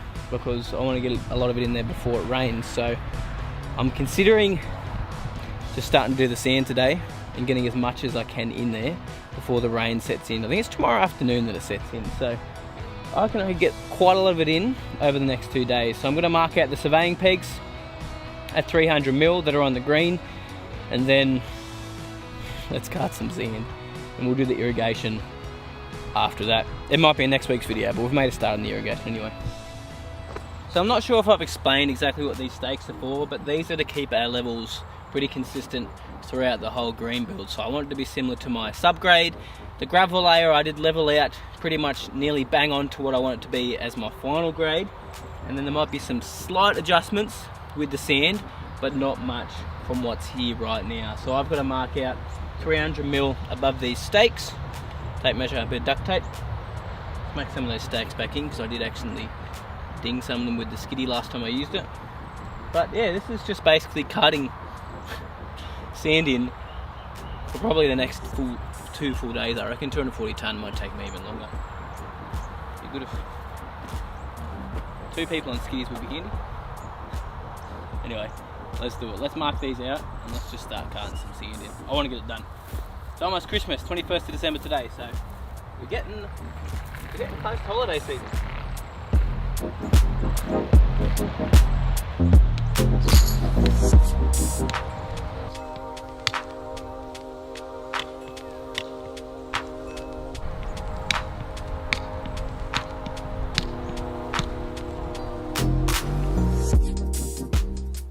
Right, let's start cutting the sand in. So we'll bring it at the front, dump a lot of it at the front, and then we're basically going to work over top of that sand, which will help compact it in and sort of just push it out across the whole area. Finicky process, got to make sure I don't rough up the gravel underneath, and make sure I don't drive the skiddy on it, because then you have to get the rake out I don't really want to get a plate compactor back here and fluff around with it. So that is the plan. We want this sand to get nice and compacted as well. So there'll be a bit of watering in between in the process as well. I've got a firefighting pump which I can use from the dam to water it once we've got quite a bit of the sand in, and we'll just keep tracking over it and kicking along like that. That's the way we're going to roll. So let's do it. This is exciting.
Back in for another day.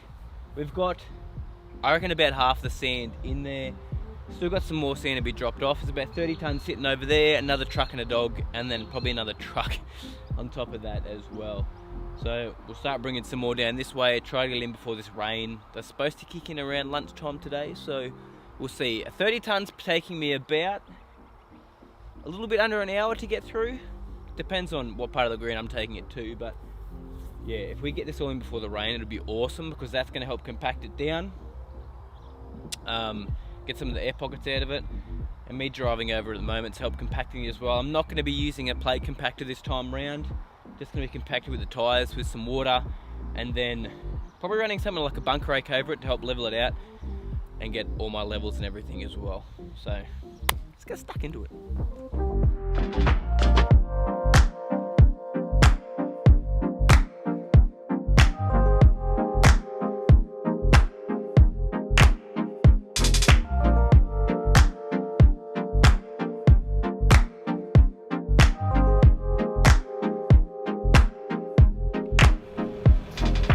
Waiting for the truck to come back with some more sand. Now, there is some sand left over down the bottom there, but it's super duper close to the grass. There's a bit of cooch in there, a bit of paspalum, a bit of everything else, which I do not want to get any of that, not even an inkling of it in the green.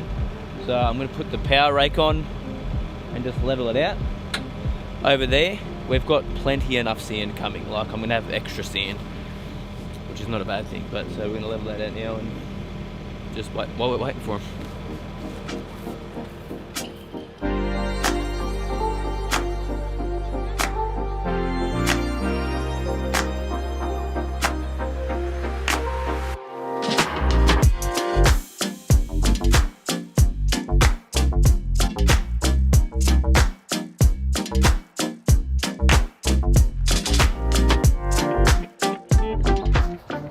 Well, that looks so much better.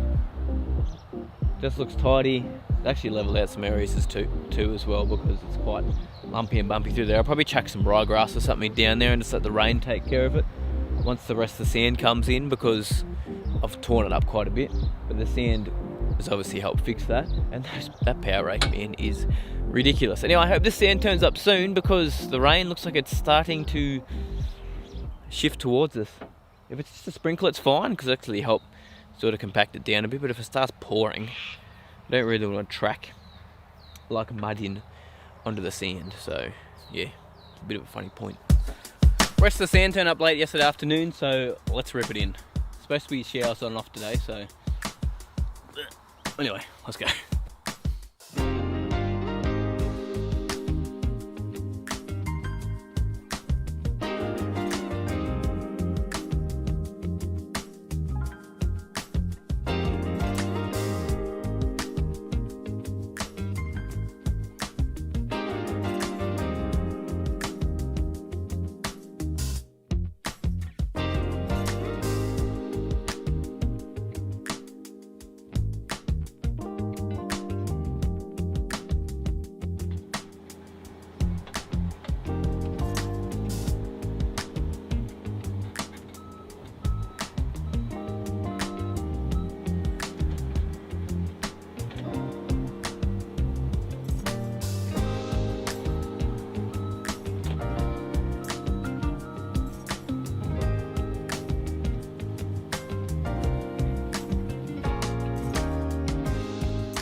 got sand over the whole green now.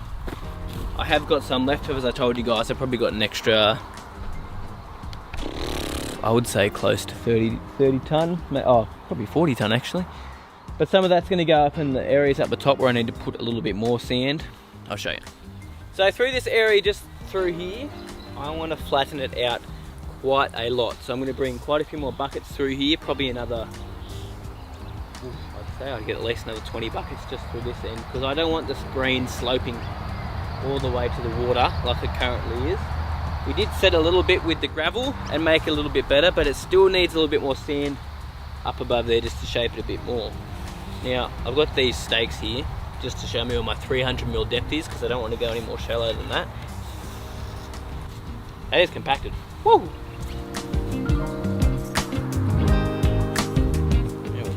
Let's see how much sand we've actually got there. And there's a lot of sand.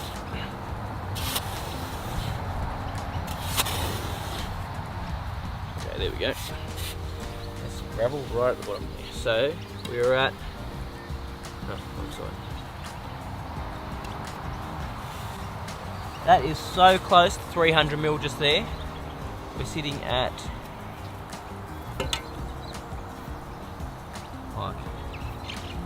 just shy of it. So I need a little bit more sand needs to come through here as well, as I was saying anyway, because this all needs quite a few buckets here to level it out. I've got a little bit of extra sand down the bottom.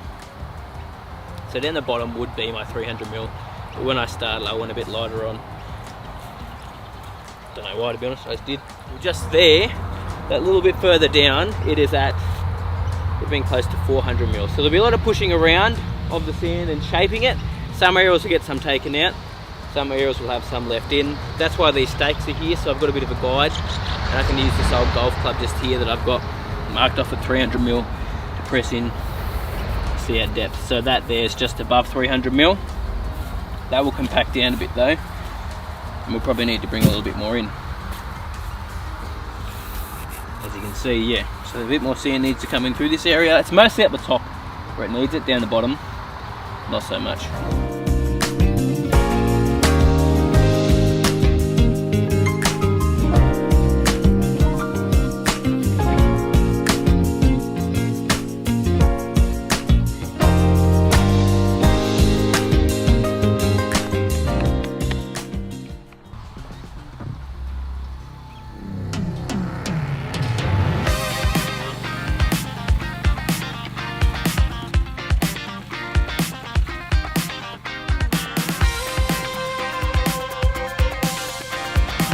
Well, I already got bogged.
leveling today. So today I'm getting some water on here from the dam with this firefighting pump.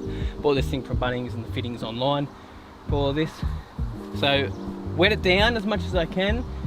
Start raking it around and just getting a bit of moisture in to help it settle, get rid of the air pockets, help it compact a little bit more. I mean, it's pretty compacted from what we've already done, but because I ran over with the skiddy in most areas with the tracks, but I just want to compact it a little bit more, shape it a bit more, and then we're probably going to start the irrigation this afternoon or tomorrow, which then I'll be able to wet the green with the irrigation, which is probably a little more ideal. But I sort of just want to try this pump out because I will be seeding this green with this pump. I'll show you guys how that's going to work when the time comes, but we'll mix some seed, wetting agent, probably some kelp in there as well, and get this thing going once the time comes. But for now, wet it down, which this will be a little bit of a process. I just want to try the pump out, to be honest, and then we'll go from there.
So much easier to shape that with that little bit of moisture on there. Just makes that much of a difference. So I can drag it around, doesn't get all dusty and just float up into my eye and my face. Just able to really like properly level it when you've just got it. There wasn't much moisture in there, I'll tell you what, I only really watered the top level. But mate, that was so much better and it's starting to look good. Really starting to look good. Man, right, now I've got to get the rake and go around the edges. That's probably going to be it for today once I've done that, for leveling and getting all that done. Let's do it.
very happy with my levels at the moment. Undulations, falls. As I said, it's got a 2-tier green. Really happy with how it is progressing. Now obviously I want to get more water on it, settle it a bit more. But I think we need to build up the edges with some soil. So I'll get the power rake in, build the edges up with some nice topsoil, and then we'll dig our trenches. Just so we've got the right levels to set the sprinklers. That's all I'm thinking.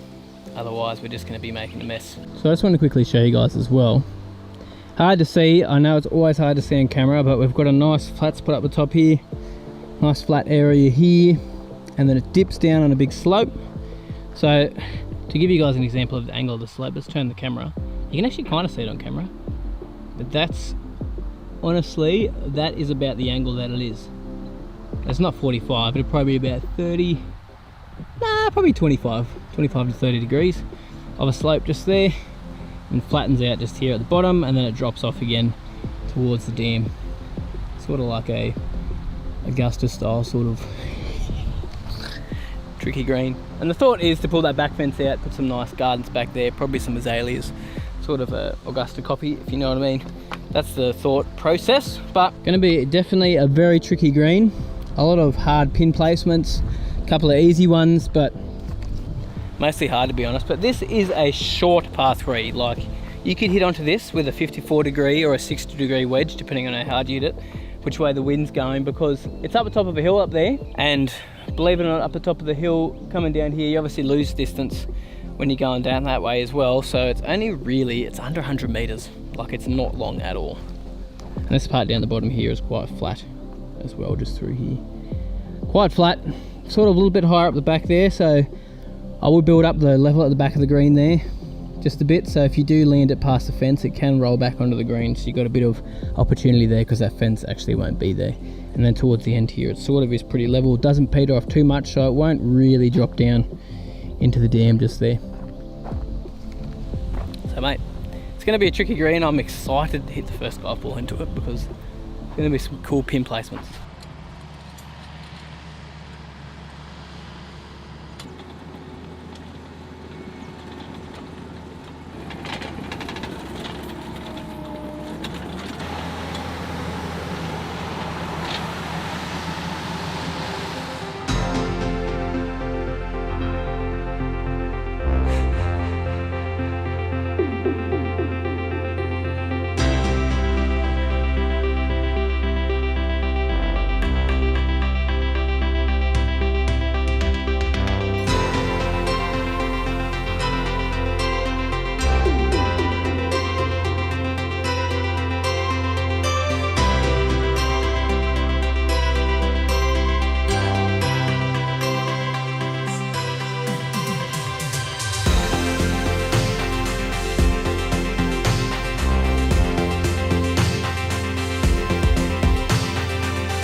So I'm still very impressed with that power rake. Man, it does a good job. It pushes soil into places it needs to be pushed into, really gets down like 75 to 100 mil deep, like with those tines that it's got on it, and really roughs it up. And it's bought a lot of the nice topsoil and pushed it around and mixed it in with the clay a bit, and actually made it pretty dang decent soil. Like, honestly, I'm not going to bring much soil in. I'm going to bring some of the stuff I dumped around the dam and just bring up some height around this side just over here. You guys can see there's only a bit around near the dam that needs to be done, and that's about it. So it might only be like 20-30 buckets of topsoil, which is about what I've got over there anyway. And then we're honestly going to be pretty sweet, to be honest with you, which is awesome. So that's going to be like, I'd almost sow straight into that what is there. That's what I sowed into at my old place in town, and that lawn was always full of nutrients, nice rich soil. A little bit clayey, but I never had problems with it. And I'm happy to have ryegrass in that sort of soil, like that just there. A little bit of clay, quite a bit of topsoil, more topsoil than clay. The clay's a little bit lower down, but that's turned it over to 100 mil, like I said, or I think it's actually 75 mil, but it tends to go a smidge deeper than that. around the whole outside there, and it pushes the rocks out too, which is amazing. You don't even have to walk around and flick the rocks out. Man, it is dusty. Woo.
Well, we're gonna wrap that video up there. But as you can see, I'll show you guys how we've done the nice soil around the outsides there. And the green is looking pretty good. Obviously, once these sprinklers get put in, I'll keep watering the sand. That'll help getting the air pockets out, as I said, help it compact a little bit more. I'll keep shaping it with that bunker rake over there. I'll keep doing everything along the way to get this going. But let me just show you something quickly too. After moving the sand around like crazy in all the spots, bring a little bit more sand in with the skiddy, compacting it down, running the bunker rake around everywhere. I've got 300 mil pretty much bang on, absolutely everywhere. Bang on 300 mil. That might be just an inch short of 300 mil, which is not a problem, because on the, if you look on the USGA green build documents, which I might attach one in the description for you guys if you want to see it, it says you can be an inch above or an inch below that 300 mil. But try not to get too far either side of that. Which I'm impressed, man. I'm impressed that we've actually got that 300 mil like all the way around. That's insane. Really, really good. Time to install some irrigation on this golf green that I'm building in my backyard. So I've got the trencher here. Let's start doing this irrigation. If you guys have missed any of this video series, make sure you jump back. I've got about, I don't know, 6, 7, 8, 9, 10 videos on building this green. Loving the process, but let's get stuck into the irrigation.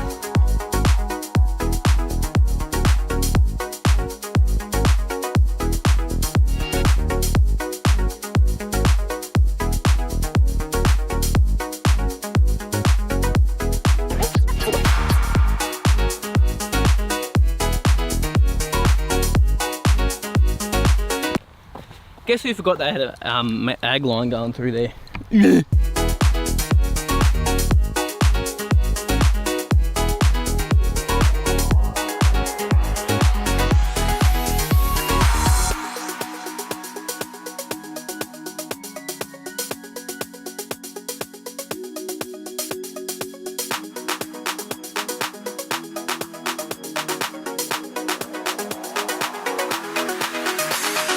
The trench is dug all the way around now. We're gonna drop some 63mm pipe in there. I'm just gonna use the excavator and dig out the spots where the sprinklers are, so I can easily drop them in there with the swing arms, because they're going into a saddle on the pipe itself.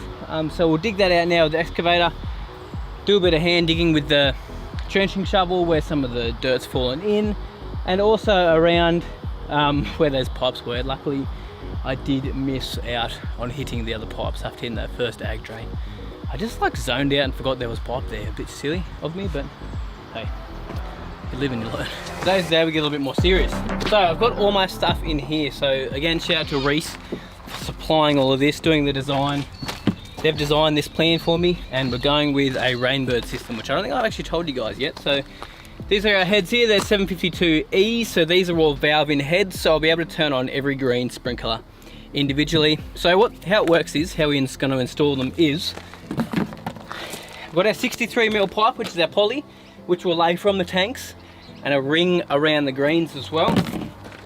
And now to get the sprinklers on there, we've got some saddles here. So these saddles, 63mm saddles, which join together like that. You bolt them together on the pipe. You then get a hole saw and make a hole down there through the pipe. So that's a 25mm hole saw bit that I'll be using. I've already tested it. And then we put our swing arm, chuck a bit of thread tape on there because there is no seal. Oh, there's a seal lower down, but not on the actual near the thread.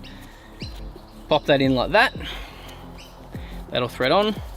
So I'm going to put them sideways on the pipe, not on top of the pipe, just so I've got some adjustability on height, so I can bring it down and up as well. So if I had it on top, I wouldn't be able to bring this swing arm a little bit lower and just adjust a little bit more. So these are great though, swing arms, because you've got so much adjustability with them, which is, mate, ideal, seriously. And then from there, we've got our heads, which screw onto there, which we don't need any thread tape for that because we've got a seal on there.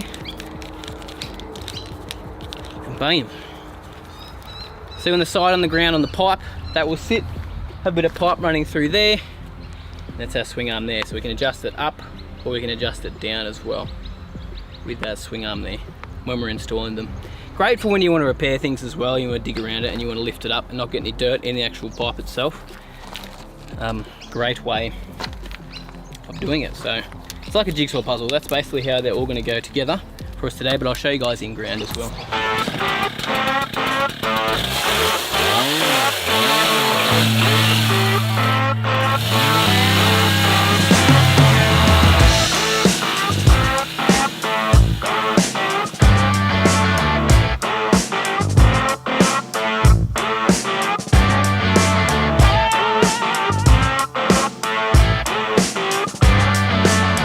How cool is that trencher?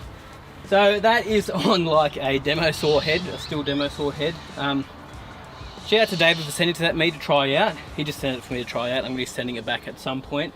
But handy for little things like this, where you can't quite get the skiddy in or the excavator. Though it's perfect for like if you're installing something at home, like a 25mm irrigation pipe or even 19mm. Perfect size for that. I found if I want to put a big 63mm pipe in or something like that, you just have to do 3 separate trenches. Then it's super duper easy to dig it out with the shovel after that. It still is a lot easier than hand digging the whole thing because it gets down there for you and loosens it up quite a bit. But yeah, make sure you check out David on Facebook. I'll put his mobile number up if you guys want to reach out to him and if you're interested in the product. But thanks David for sending it to me to try out.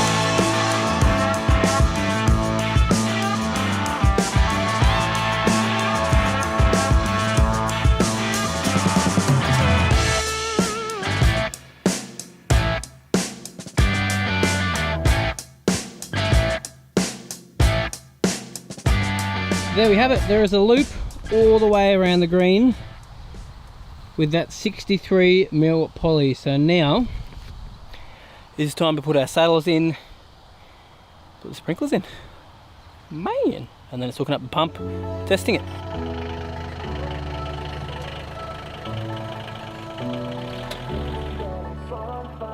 Right, time to get these bad boys in the ground. It's exciting, man. So I'll get all the sprinklers in and then I've got to run the wire from the top and start wiring all the sprinklers in on top of that as well. But probably won't wire them into the controller until next week. But we'll do all this today. And tomorrow probably, we'll get it done.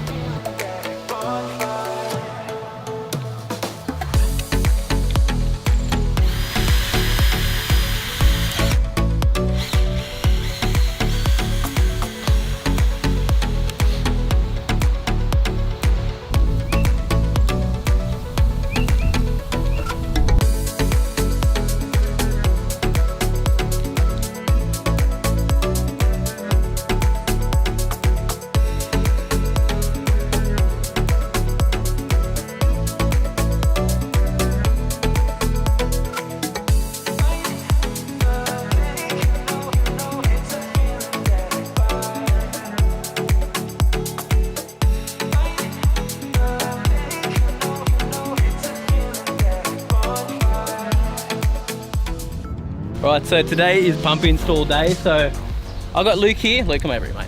Don't be scared of the camera. Luke from Silverstone Gardening. How you going? He's in wearing a shirt just to promote himself today. No, I asked for a uniform, he didn't have any. Bloody useless. Come on, mate.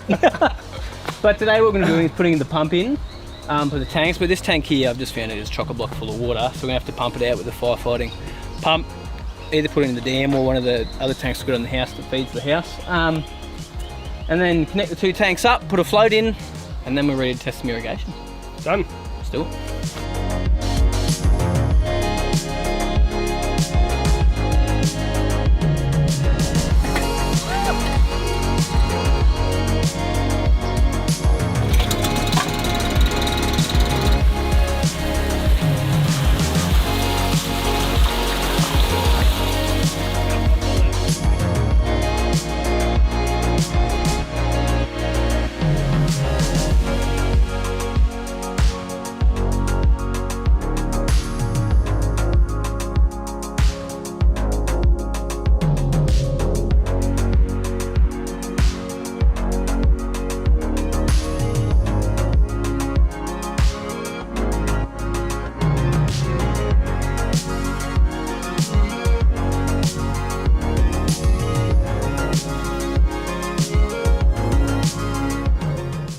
Hopefully the final day here.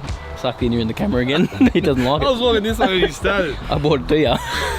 But so last night we had some issues with the float valve.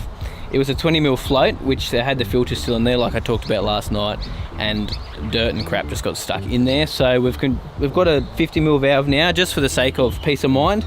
Could have probably got away with the 20mm if we took that filter out, but I think I'd just rather go with the 50mm valve, float valve, which we got here. And we will just install that this morning and then ramp the system up, I guess. Give it a crack. Done.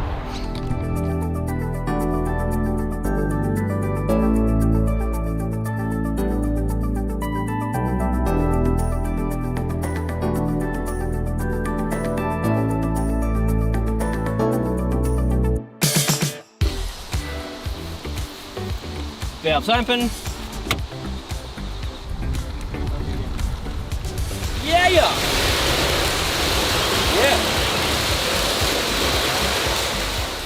Just about to ramp up the system down at the sprinklers. Just going to turn them on now, so we'll let the air out of the lines. So you turn them on before you turn your pump on, otherwise, because there's going to be a lot of air in the lines. And just make sure, we don't get something blow out of the ground. So turn them all on now, ramp the pump up. There's enough water in the tank from the bore, so we're ready to test them manually. Still haven't wired them up. I'll be doing that next week. But just want to test them to make sure there's no leaks and nothing blows out of the ground. Right, here's the moment of truth. So we're going to turn this valve on from the tank, prime the pump, and then we're going to see if any of these valves leak. Now this is a temporary fix at the moment. We're going to make that look so much better. Let's crack this on slowly. There's some water flowing in there. There it goes. That's on. If we turn this on, it'll build pressure up. It's on. There we go. So it's pressurised in the line. As soon as we crack this, we'll hear the pump kick in, I'd say. Crack it really lightly. Oh, too quick. There we go. this is my brother Josh, believe it or not, my twin brother. And what we're doing is flushing all of the air out of the line, pushing all the air out and any debris that might be in there. So you can see there's lots and lots of air coming out at the moment. And I'm up at the pump, slowly just opening up the valve, the manual valve that's up there, not the solenoid valve, but the manual valve, and actually adjusting it to where the pressure gauge is on the pump. So the pump's sent to 5.5 bar because that's what we are running on the course, 550 kPa. And yeah, I'm just slowly cracking it open so we don't push too much air out too quickly and then basically blow a fitting down here. So this is how you ramp up a system. Don't really need to do it on the home system, it's just when you start getting to higher pressure and you got pumps like this, and on golf courses especially. Time has come to sow the bent grass on my golf green. Been waiting for ages for this, so I'm super excited to do this. So today, there's a couple of things we're going to do. We're going to put some amendments down on the sand because we're missing quite a lot of nutrients. Also going to put the seed out. I'm going to show you guys how I'm going to do that. Sort of like hydro seeding, a little bit different, but you guys will see the process. Rake it in, start watering it. So I'm going to talk about how this is a little bit different from normal seeding and how we're going to go about it. So firstly, I just want to talk about the sand on this green. So the sand on this green is lacking quite a lot of nutrients, as you can imagine, because it's sand. So we're missing quite a bit of phosphorus, potassium, a bit of sulfur, tiny bit of calcium. They're the main ones anyway that we're missing from the green itself. So we've got a couple of different products here that I'm trialing at the moment, so to help just get a couple of different nutrients in there. So we've got, to start off, I've got MP Reno blend, which the main reason I'm using this one is because it's carbon coated. So that's going to help with our organics in the sand itself, because we've got basically no organics in this green itself because it's sand and it's come from a pit. So that's something we're going to have to build up over time with liquids, bit by bit. But it has got a bit of potassium in there, a little bit of sulfur, a little bit of calcium as well, which is what we need. They're the main ones we've got, and of course the carbon that's in there as well, which is going to be a great source for not only holding nutrients but building up some of that organic matter over time as well. Next we're going the MP Cow Plus, which you just see. Got a bit of calcium, not the main reason I'm using it. The main reason I'm actually using it is because of all the potassium in here and the sulfur as well, because we are quite low on those. Now this is something I'm going to have to amend over time. One application is not going to do it for me. The next 12 months can be pretty intense with fertilizer applications, and liquids especially is going to be our main deal on this green just here, which is probably going to be mostly my lawn tips mix because it's got mostly everything I need in it. But this is what we're going to rake into the soil today. Now one that is really low is our phosphorus, which we're going to be using this MAP product just here, which has got a lot of phosphorus in there, so going to get that down today as well. Bought the bunker rake in this morning as well. You can see these root barrier strips I've got just here so I could not track any seed onto the green. Leveled it out again because I haven't done it for absolutely ages. It looks really tidy at the moment actually. I pushed a little bit of sand up into some low spots as well where I noticed there was a little bit of water sitting if we got really heavy downpour, but to be honest the water drops through it nearly straight away, so it's not too big of an issue. So I'm not worried about wash as much as I was on the outside on the ryegrass here, which after that third application yesterday, it's looking good.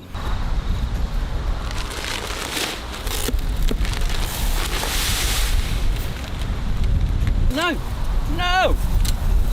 What happened there? Didn't quite have the spreader closed properly.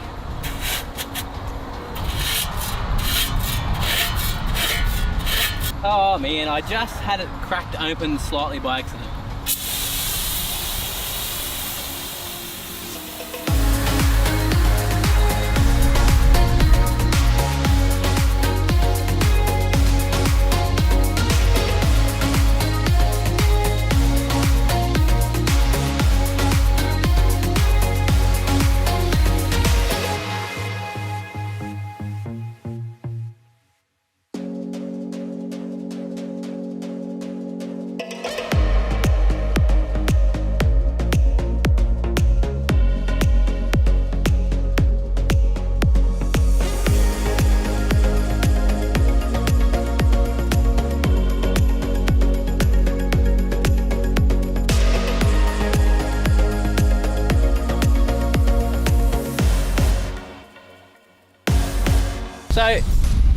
As you guys can probably hear, it's quite windy today, so we are not going to be seeding today.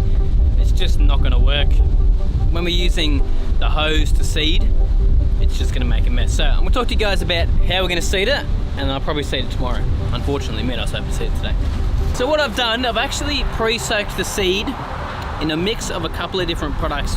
This is to help with germination, and to protect against diseases as well. So put a couple of different things in there. First thing is the Vitalize. So this is one of my liquid fertilizer products. So we put this in because of the added potassium and the phosphorus as well. They're quite low though, but most of it's because of the beneficial bacteria and the trace elements in here as well, which is really going to help it germinate and also help protecting its disease as well. Next is a liquid kelp product. So my survival here, liquid kelp is great for your roots, root establishment as well. So another reason why we're soaking the seed in this. And then I've got a wetting agent, just to help retain some moisture, and again, that can also help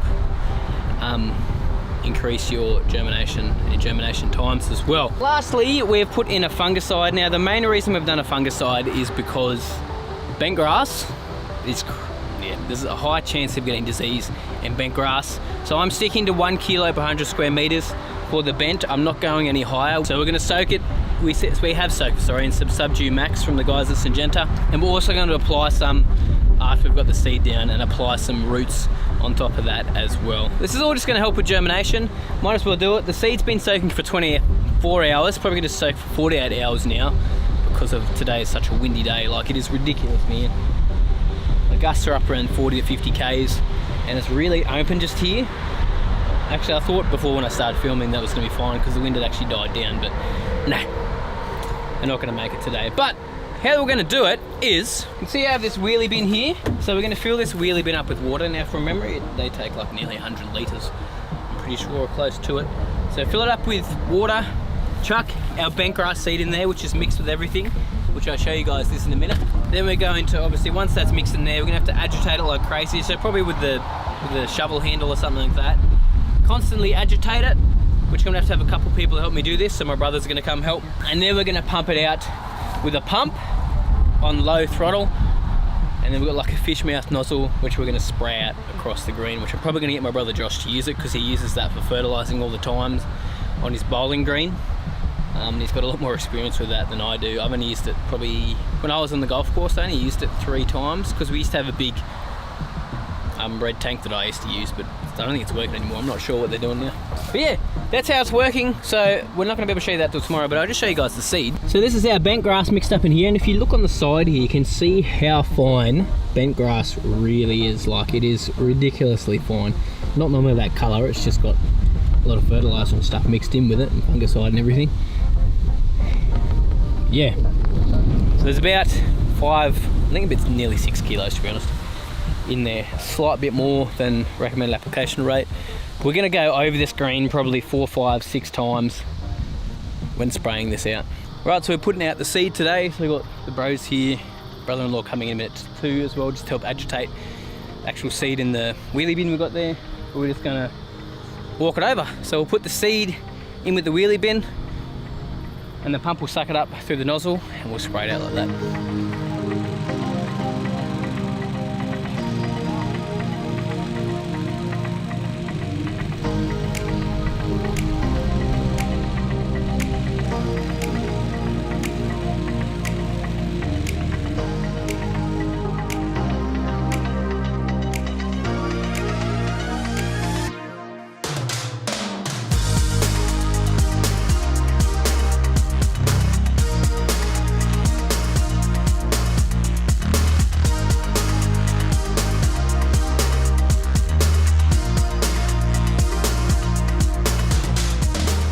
Okay, so final step for today is we're going to roll the bunker rake, just the tyres of the bunker rake, over the green here.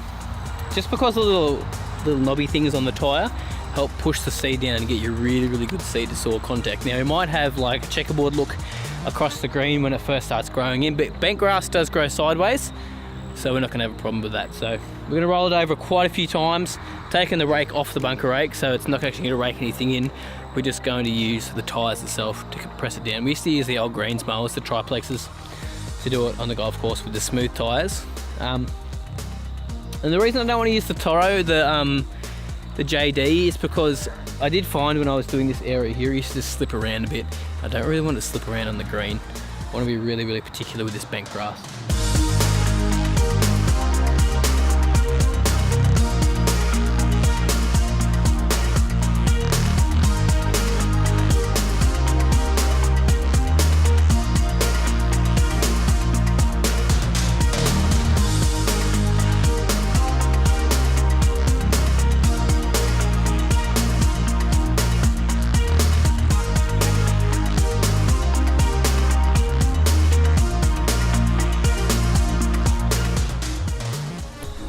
Right, all done with that. You can see it's left dimples all over the place.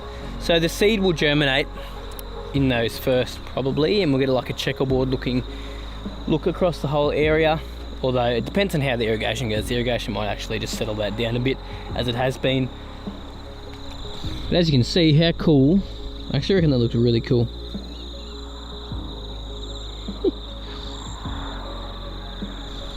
P.S. How thick is this ryegrass looking after that fertiliser I put on it 2 days ago? Told you guys it would look so much thicker after putting some of that fert down. Bro, it's thickened up like crazy. Mate, look at this. Even the thin spots are starting to fill in. Woo! So this is the seed I put down here. This is from the guys at Advanced Seed. Now, it is a blend of bent grass. So it's called Dominant Extreme, that's the bent grass there. Got a couple of different cultivars in there. It's got flagstick creeping bent grass, 007 creeping bent grass, and 777 creeping bent grass. They're all about 33%. The flagstick's at 34%. But yeah, the reason I really want to go a couple of different cultivars too is because, one, for disease resistance, because bent grass can have a lot of problems with disease resistance, and I've always found when you got a couple of different cultivars in there, you do tend to have a lot more resistance to disease. One might get taken out, one of the cultivars, like with dollar spot or something, but another one may not. It really just depends. Yeah, it's still gonna look very uniform and very nice. I mean, you can see here on the ryegrass here, like you can't see any difference in colour in the 3 different cultivars that are on the ryegrass there. So as I was saying, the seed is super, super fine. Don't know if you guys can see that on camera. Super fine grass. Like, it is absolutely insane how fine bent grass is. I mean, it's got a really fine leaf blade as it is when you sow it as well, but the seed is just absolutely crazy. So the main reason that we did that with water is, one, so we could put the fungicide and stuff in there and the fertilizer and everything to help sort of give it a kickstart with germination. Not that it's germinated yet, but it'll germinate just a little bit quicker now that it's actually on there, which means we need to get some water down there now. But it also helps because the seed's so fine, it stops it from blowing around in the wind too much. You got a little bit more control with it, and you do tend to get a little bit more even coverage when you do it as well. Really good way to do it. But now we've got to keep up our watering like we did with the ryegrass. So we're watering this like 4 to 5 times a day, making sure it's wet all the time, hand watering spots to get missed when the wind's about. Mate, this is one of the most important parts, keeping this water up to this now, which I'm actually really happy with the sand because it drops water through well, but also actually holds moisture really well from what I've seen over the last little while. So, mate, how exciting is this? Good morning. So today we are going to be finally rolling out those little depressions in the green. So a lot of guys have been asking why I did that. The main reason was for better seed to soil contact. So if you look on a lot of the USGA articles, this is the way it's done on a lot of golf courses. I could have raked it afterwards and then rolled it again with something flat, but I really wanted to give this a try because we never did it at the golf course I was on. And I'll tell you what, the results show, like, there's even coverage all the way across. It's growing really, really well, and the grass is nice and healthy. So I'm glad I did it. So now we're just going to roll it out. It's not going to be too hard, just while the roots aren't too deep. Now this is not going to damage the seedlings. I'm going to do it today with the water roller. This one here, so I'll take on the green, fill it up with a little bit of water, not too much, probably only 20 litres or something like that. So it's not super heavy. And go from there.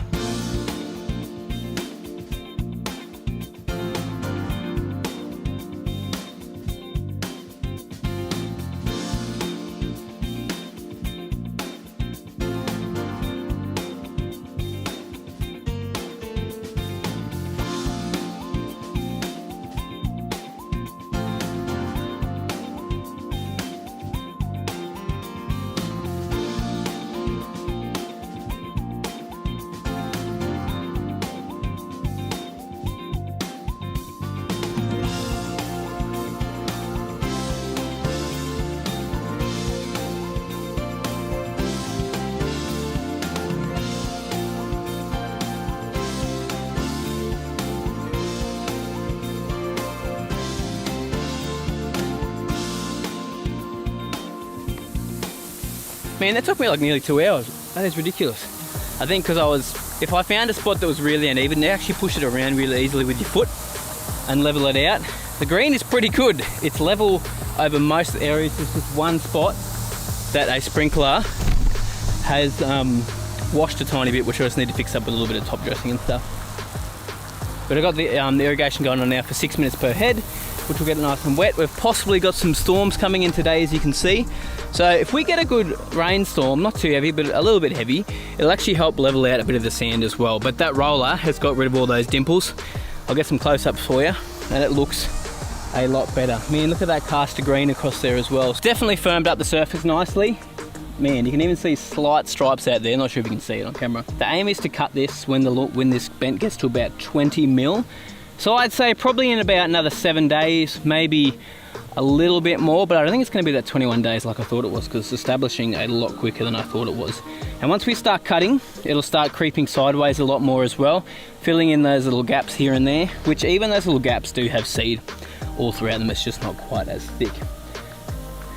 But yeah, mowing, keeping the water up to it, keeping that weekly fertilizer application up to it as well is really going to help it spread sideways. And we'll start doing some light top dressing as well once we're up at about 1 mow, possibly 2 mows. Keep getting questions about this black barrier. I'll explain it again. That will be coming out once I've done 1 to 2 mows on the bent grass, and nothing's going to be washing into each other, because I've done our last overseed on the rye, and the bent won't get any overseeds. It will just get mowing, fertilizing and top dressing here and there. Been 3 days since I did that roll on the green. Look how much the colour is improving on this, how much it's starting to fill in. Starting to look great. Probably gonna give another roll today, but I need to get a cut on the ryegrass on the outside because it is getting long. Gonna do it with the GM1000 because there's a bit of bark chip in a couple of spots in a couple of different places, because that reel needs to be sent away to get ground anyway. So risk it with that mower. That's sort of my bringing things in mower at the moment, because it's quite old. So let's get a cut on it, and I'm gonna give the green a roll as well.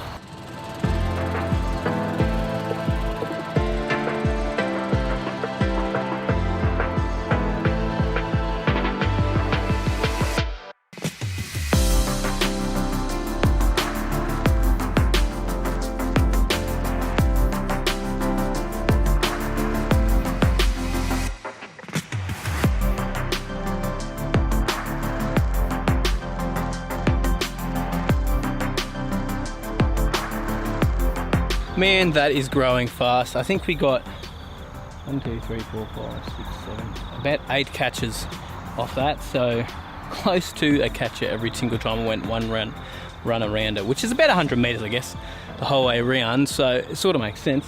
We need to get some plant growth regulator on here. So I'm gonna put down some Primo Max, I think, at a really, really low rate though. So about 2 mil per 100 square meters. This grass that I sowed hasn't really popped up through that topsoil yet, or the top dress that we put down. So probably a perfect time to get that plant growth regulator down right now. So basically the reason we're going at such a low rate is because we're just basically trying to make the lawn tiller and thicken up. So it's going to help that one plant of ryegrass tiller out and have the other shoots off the side of it as well. So instead of one plant being like thin like that, it can actually bunch out and be quite big. Maybe we'll roll it and then I'll spray it.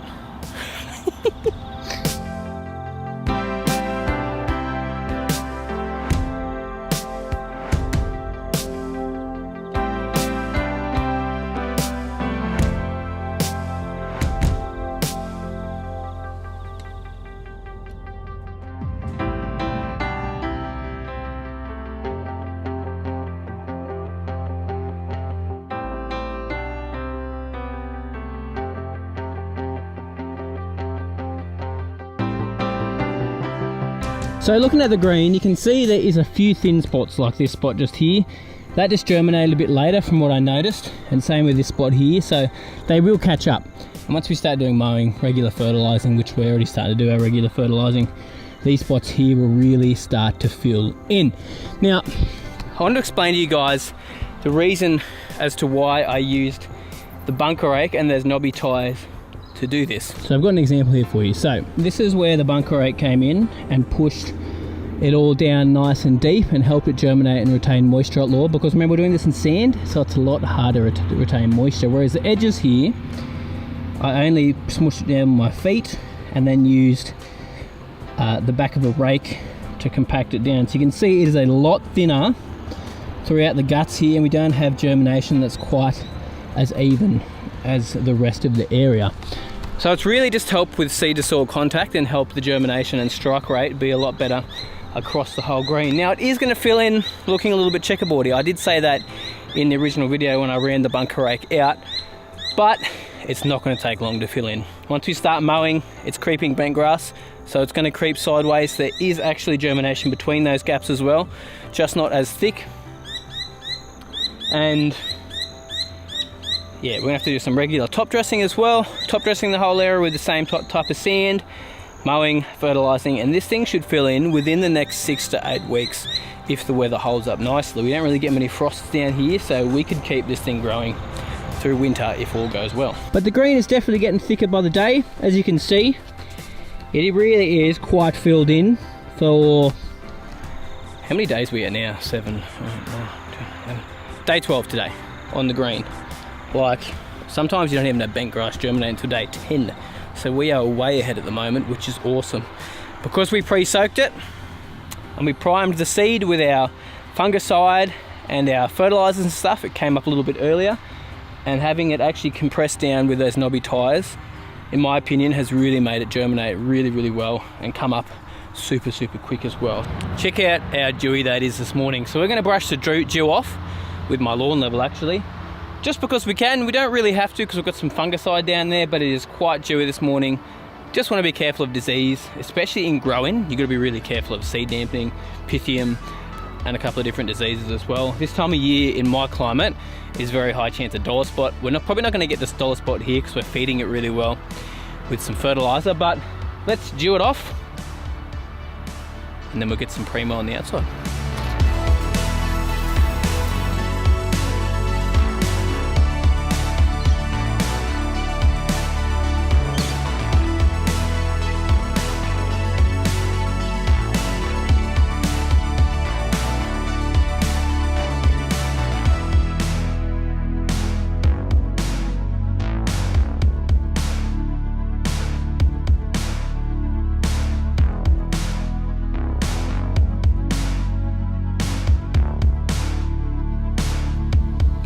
So I haven't talked to you guys about this yet, but when we're going to cut this is when this is at about 20 mil, close to it, doesn't have to be exact on. So let's just have a look now. This is some of the shorter stuff, 16, 17 mil, 20 mil, some of that stuff. This is the really short, that's about 12 mil, 20 mil. Tell you what, man, like, woohoo, we are nearly ready for a cut. I'll tell you what, it's rooted down nicely, so it's not going to be a problem cutting it. Just trying to decide what mower I want to use. I'm probably going to use the, I don't really know, probably the John Deere because it's cutting so much cleaner, and we're going to be cutting up high enough that we shouldn't collect any sand too. I reckon next video you guys see is going to get a mow. Guess what? Time to give this bad boy a mow. A little bit nervous, but it is ready. It's about 20 mil over most areas. Some areas are up around 25 mil. So I want to get this down nice and low. So we're cutting it down to 8 mil with the John Deere today. So let's get stuck into it. Let's do it. Just to prove to you guys, this is at about 20 mil. I showed you in the other video the other day, which was 2 days ago I filmed that. We're now sitting definitely at 20 mil. This is one of the thinner patches through here as well. 20 mil all throughout this area. So we're gonna have to do it now because I've let it dry for ages. So I need to get some water back on here. So we're gonna cut it. Probably one cut, we'll see. Maybe a double cut, I don't know. But one cut, see how it looks, because we're gonna be taking off about half of it, which is fine when it's young like this, but you don't want to be doing it obviously cutting more than a third of a leaf off when it gets a little bit older. Now it is going to be a little bit tricky on the edges because I've got that black barrier there. I can't actually run off and turn around. I'm going to have to turn on the green, which is not really ideal. So I've got these big bits of cardboard from when we were building the shed door, which I'm going to lay on the ground and I'm going to turn on those. So I've got two of them, which I'll put up each end and just move them as I'm going along, so I don't damage the surface itself. Otherwise, man, it would be frustrating. We have to come off the edge a little bit because the John Deere has those axles which the wheels sit on, which I can't figure out how to get them off. So we just have to stay off the edge a bit because if it grabs that black plastic, it's just going to pull the mower and we'll create a big crater there. So I'm not doing that. So this is the mower we're using today, the John Deere 220 SL. Thanks to the guys Hutchin and Pierce for supplying this bad boy for me. Bruh. She's ready to go. I tested with some paper. The blade's not actually nicking the reel at all, so really clean cut on this bad boy now, which is good. So I'm keen to test it out. I've actually never used a John Deere greens mower, so today is the day. You can engage the blades there.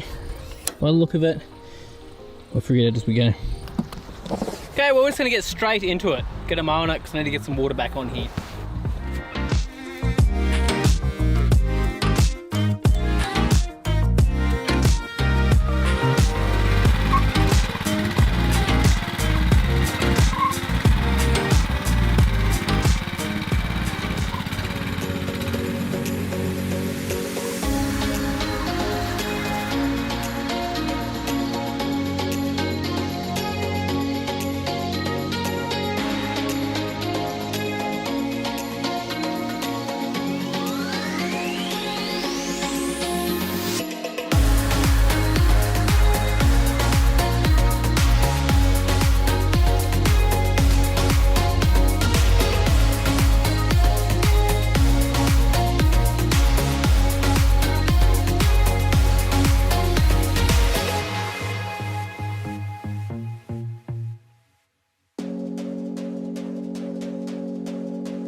Super happy with how that mower was cutting just then. Awesome. I was actually expecting more of this sort of stuff where the sand gets pushed up, because obviously the mower's quite heavy and it's got 2 points of contact, and when it comes through sometimes it just drags a bit of sand because it's not super level yet, this area, and it's still soft as you can see. Like, that moves so easily. Didn't pull the grass out though, it just sort of moved around the sand a little bit, so it's going to come through the lawn level and push it around a bit. It's going to do that for the first little while that mower's running over it, because as I said, this area isn't obviously super flat and even, but it will settle down, flatten out, especially once I start using that mower more and more.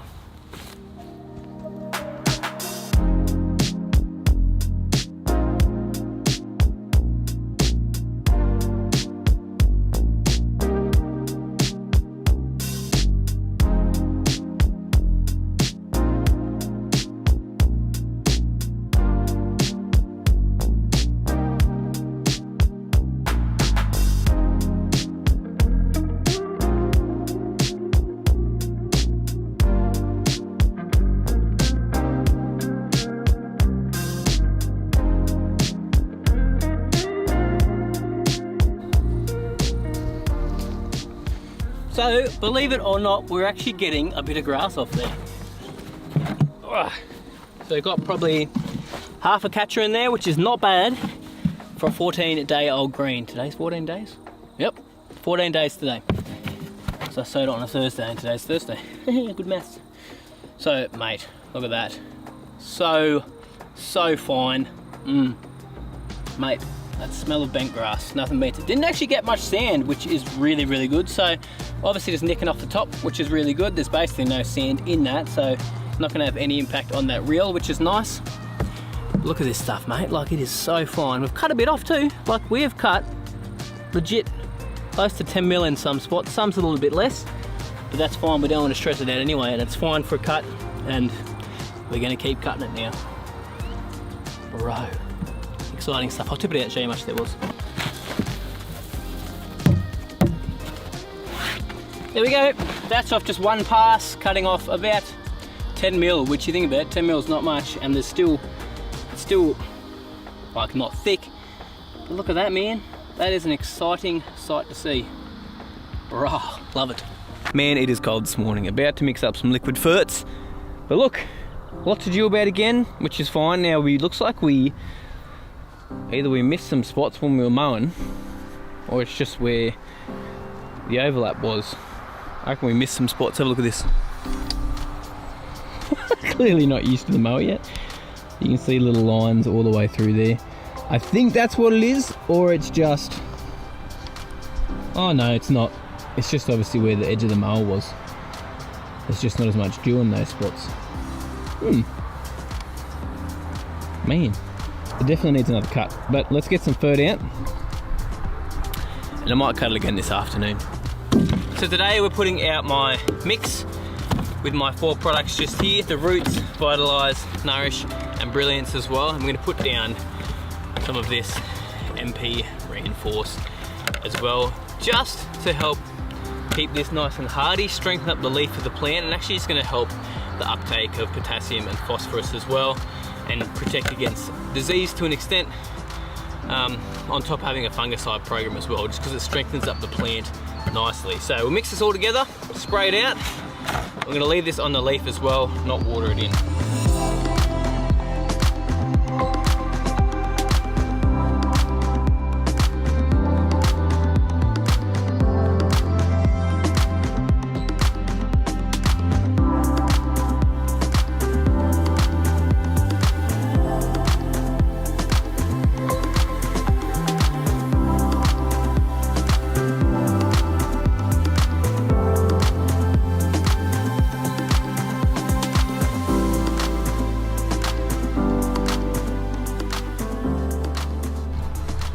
Glad I got that out. This should really start kicking sideways.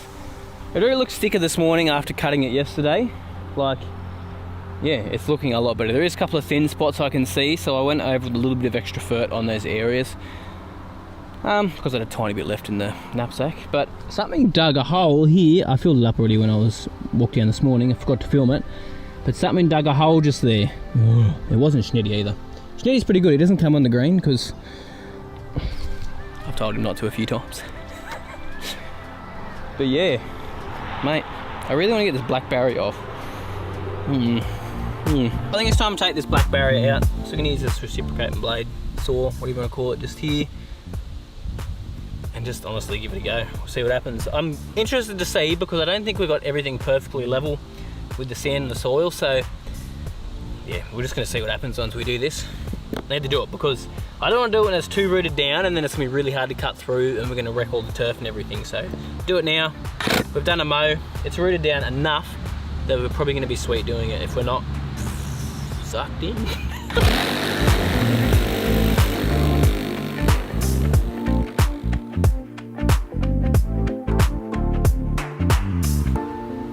There's heaps of frogs under there, by the way. Oh.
So this is creeping slowly and it's getting thicker. Let me show you. This is really starting to get quite thick, quite close together, but this is probably one of the best spots, to be honest. We've got some thinner spots, areas like this. So this is why I've got some fertilizer down, some granular fertilizer to help with this, and I'm continuing up with the liquids.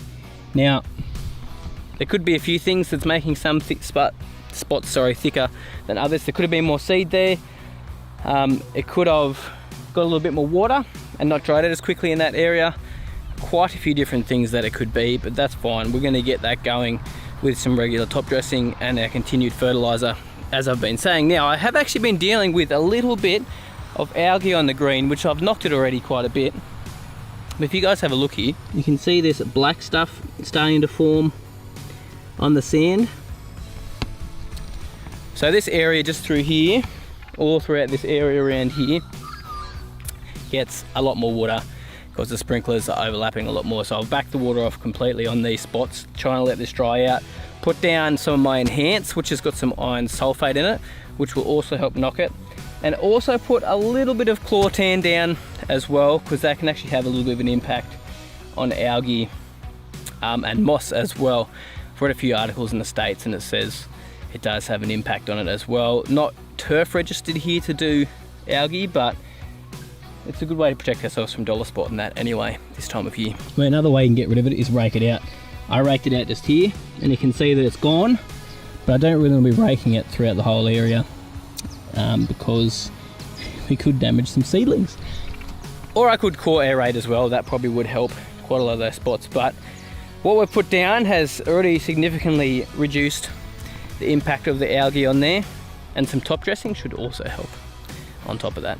I've got the mower set to 7.5 mil at the moment. I've been taking it down about 0.5 mil every single 2 to 3 cuts.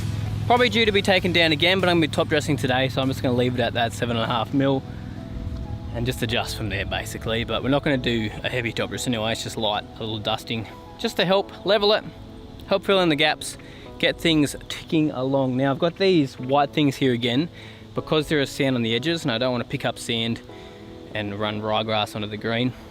And it's not really going to be a big problem with our barrier because, for one, most of the stuff's actually falling off and nothing's really falling towards the green now. And two, we haven't got any huge storms predicted, and some of the grass has already germinated around there, so it's holding in there as well. So it's not a big problem. And if some did wash on the green, we'd pick it up with the mower.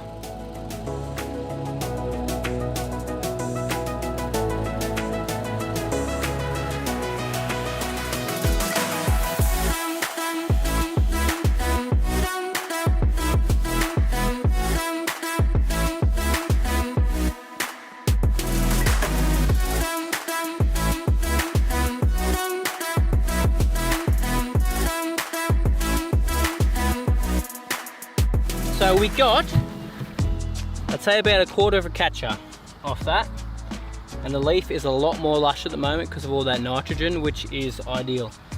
But the reason we put out that proliferate fert is because of the balanced NPK, so I'm going to get our phosphorus and our potassium in here as well, plus push a little bit of growth with that nitrogen that's in that product. Great for this time of year, leading yourself into winter. Great granular fertilizer to basically put your lawn to sleep for the winter. And help the roots strengthen up and the leaf itself strengthen up on top of that as well.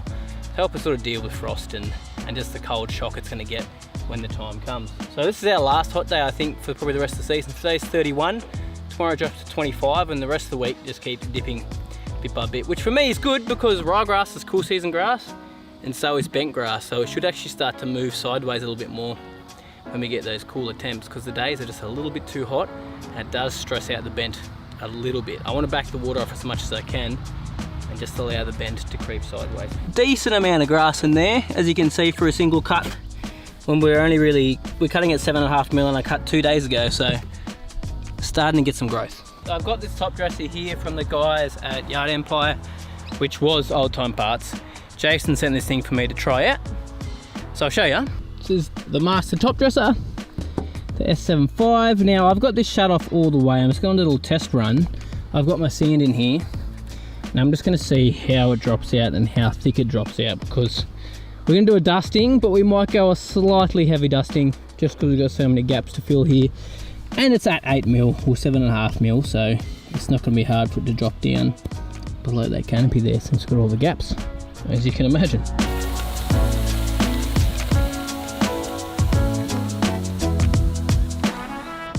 Perfect, man.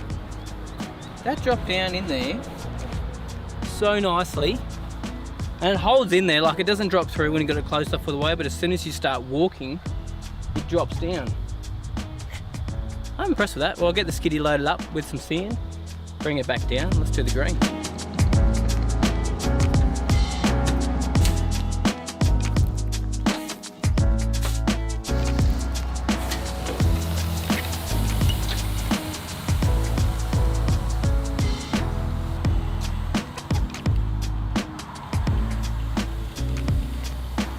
So unfortunately my sand is just a little bit too wet. The first stuff I poured through was stuff that had dried out in the bucket over the last couple of days, but that second bunch was just, it wasn't that wet. It was wet enough though. It had been sitting in a massive pile, and obviously it's not going to dry out very much. So unfortunately,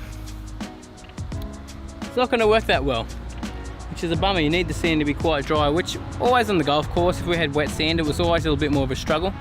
But we used to go a little bit heavier. If we're dusting, when you're dusting, you really do need quite dry sand. I really want to top dress today because that's what I plan to do, so we're going to do it by hand. Light top dress like this. Very light, as you can see. And the only way to make it so light is by flicking it out as hard as you can, and it just breaks up that little bit more.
Okay, final step of the day is rub it in with this lawn level. These are available on my website under the equipment section, as well as sprays and stuff. But watch how easily this will drop down the canopy. This is nice and dry now. It's been sitting in the sun for a bit, and we did a thin top dress anyway, so it'll be fine. And I'll show you guys how the actual turf looks afterwards, as opposed to what it looked like beforehand. So let's do it now.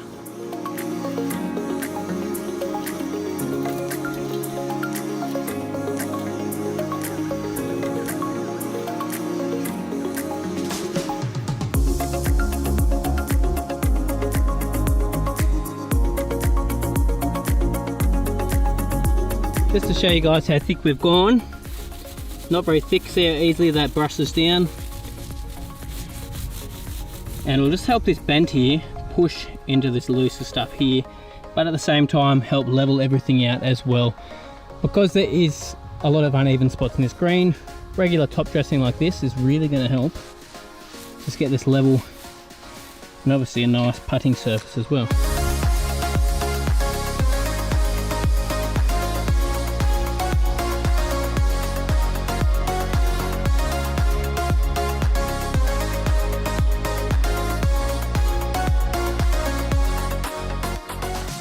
So we're all done there. As you can see, it's rubbed in really nicely. Done a really good job now. It really did level it out. There was quite a few low spots which it dropped into, and the bent grass will push through this. Not a problem at all, since it's such nice loose sand, coarse, it'll push through it. It won't cake on top, which is awesome. We need to get some water on it now because it's a hot day and we've been rubbing sand into it. Can get a little bit of damage if you're not quick enough on it. So put the sprinklers on. Let us start growing. Going to give the lawn the green, a double cut today, possibly a triple. Just want to go in two different directions so we get a really, really nice clean cut on here. Might even get the Stimp meter out. Might do that tomorrow to see how fast this green is rolling, so you guys can understand how fast it's rolling at 7 mil. Not that fast. So let's get straight into it. Yo mate, what up? Welcome to another lawn tip vid. As you can see in the background here, that sand has completely disappeared. I actually did that yesterday, filmed that yesterday, edited it, and you guys saw that on Wednesday night. But it's all completely disappeared. So we're gonna get the mower on there now and give this a double cut. We won't collect any sand because it's a dusting and it's dropped down so low below the canopy. If I was doing a heavier dusting or a top dress, I'd actually go and get my older mower, the Toro, just because I've been using it on sand already, and use that. But since we're not gonna be collecting any sand, back to the JD and double cut today, and it should look so much schmicker after a double cut. Nothing beats a double cut, I tell you what, well, maybe a triple cut. Let's do it.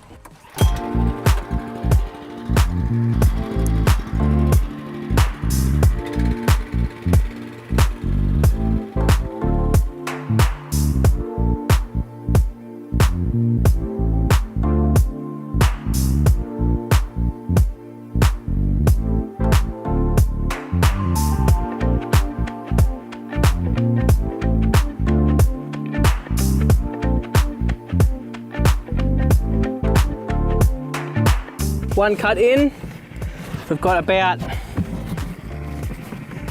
just under half a catcher, and that's with doing a single cut yesterday, which got a bit over half a catcher. Time for a second cut.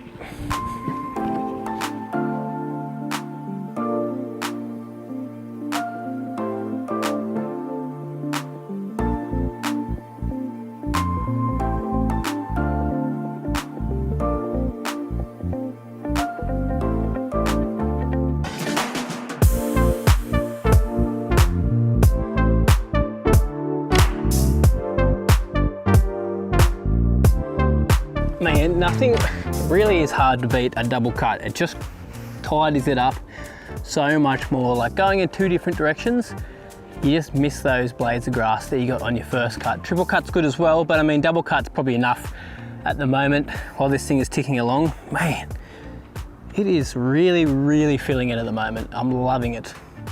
I cannot believe it. Have a go at that. Brother. Whoa, it's looking good. Man, it's actually warm today. It's like humid, which is kind of odd. It's good because this is the perfect temps for us to be getting some growth on this. When I say warm, I think it's 21 degrees out here when I was looking at the weather station. But for the green, perfect. I've been mentioning I need to do some more overseeding on the edges. So what I'm talking about is these edges here. So as you can see, we still haven't got this completely filled in through here, just with ryegrass. I'm not gonna overseed the bent grass any more times because that will fill in by itself. Speaking of this, it's actually going a bit blue. It's looking quite dry this afternoon, so the leaf is wilting a bit.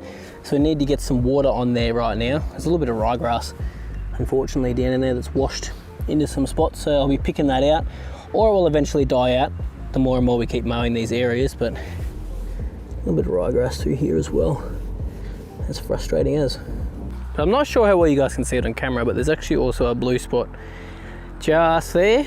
So that's just the grass wilting after a bit of stress. I haven't watered it all day. I don't think I even watered it yesterday. I might have watered to get the dew off, but that was it, just a bit of a quick syringe.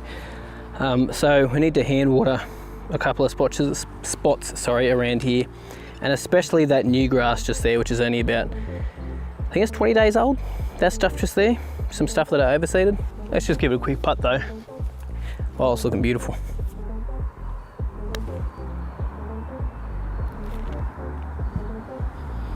No, it's actually rolling pretty quick today.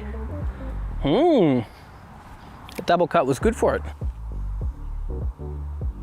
Oh, every time, bro. Also, off the second cut, I forgot to mention this, we got basically nothing, just enough to cover the bottom of the catcher. So I'd say there's only about 10 handfuls in there on a 500 square meter green. So we got next to nothing off, but it's definitely given it a cleaner cut and the lawn just looks so much tidier. Thought I'd quickly show you guys how the Kikuyu's looking as well. Now I have not been doing much with this, been mowing it, letting the rain take care of it because I've had some good rain. If I've got a little bit of liquid fert left in my spray tank, I will come up here and do it. Sometimes I've got a bit too much left, so I'm able to get over this whole area the once.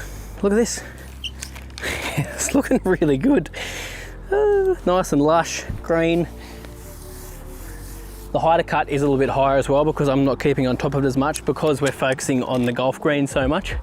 I haven't really been putting too much focus on this area here. So it is actually due for a pre-emergent application. I probably should have done it probably 2 or 3 weeks ago, to be honest, to stop any winter grass and any winter weeds coming up in this lawn. So I've got to get some barricade out on here. You could use something like barricade or Spartan as well on an area like this, just to mostly prevent your winter weeds. Now, if you're overseeding with some ryegrass or just putting any seed out, do not put down a pre-emergent. Make sure that you don't put one down because it will stop your grass seed coming up as well. But I know a little bit of power does get in here over the winter time, so got to get the barricade out, and it's always better to do it late than never, just not too late, like it's in the middle of like June or something like that, when basically all your power plants would have germinated anyway. But I haven't seen anything pop up in here yet, so still good to get some down. Super dewy down here this morning. We got about 5 mil of rain last night, so rain, love it, always helps. But we're gonna get the dew off this morning, but instead of using this bad boy, we're gonna use this massive dew broom. Shout out to Ben Cox for giving this to me. This thing is a weapon. It's like the old ones we used to use in the bowling green when I was back on the golf course, because we had a bowling green there, which I used to help look after, and also the golf course as well. So it was a good learning experience as a greenkeeper, because you get to learn both sides of the trade. But look at the size difference. Let's see how it goes with the undulations and stuff, because it is designed for a bowling green, but it's going to be a lot softer on the leaf because the bristles aren't like firm and like this. And it would be good for even rubbing in some dusting if it works well. So let's test it out. Let's give it a go. Yeah, boy.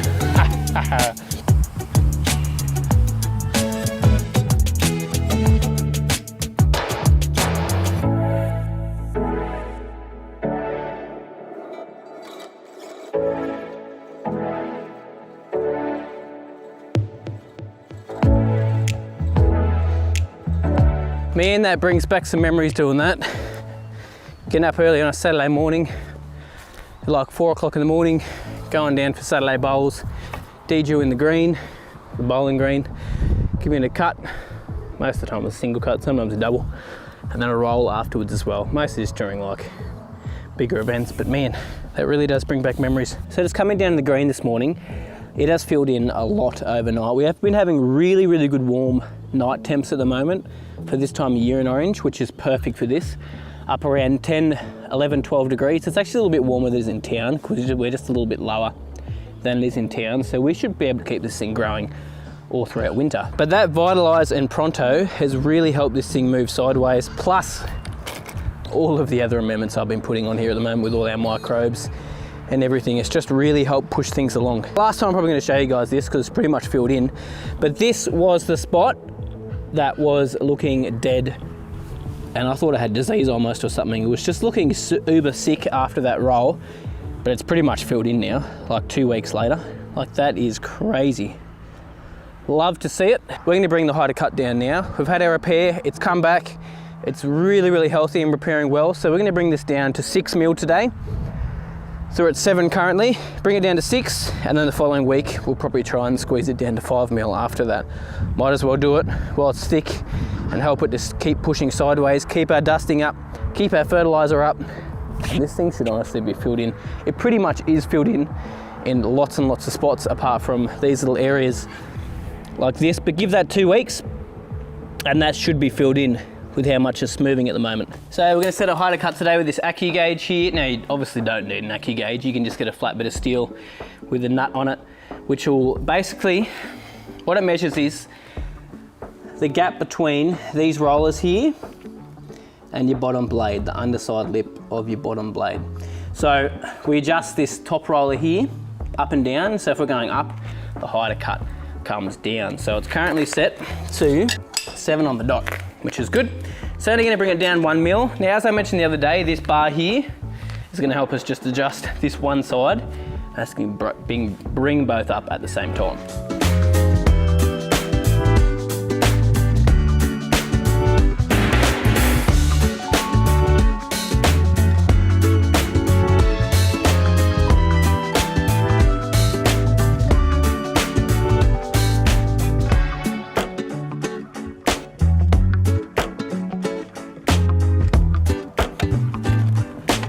So we'll give this a double cut at that 6 mil, see how it looks.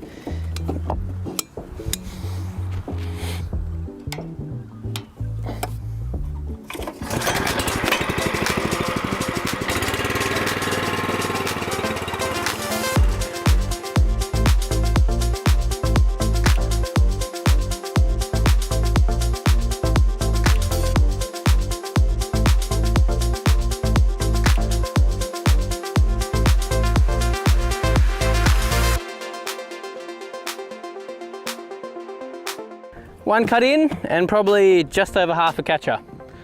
It's good. Getting some grass off, but not too much grass. Let's go again.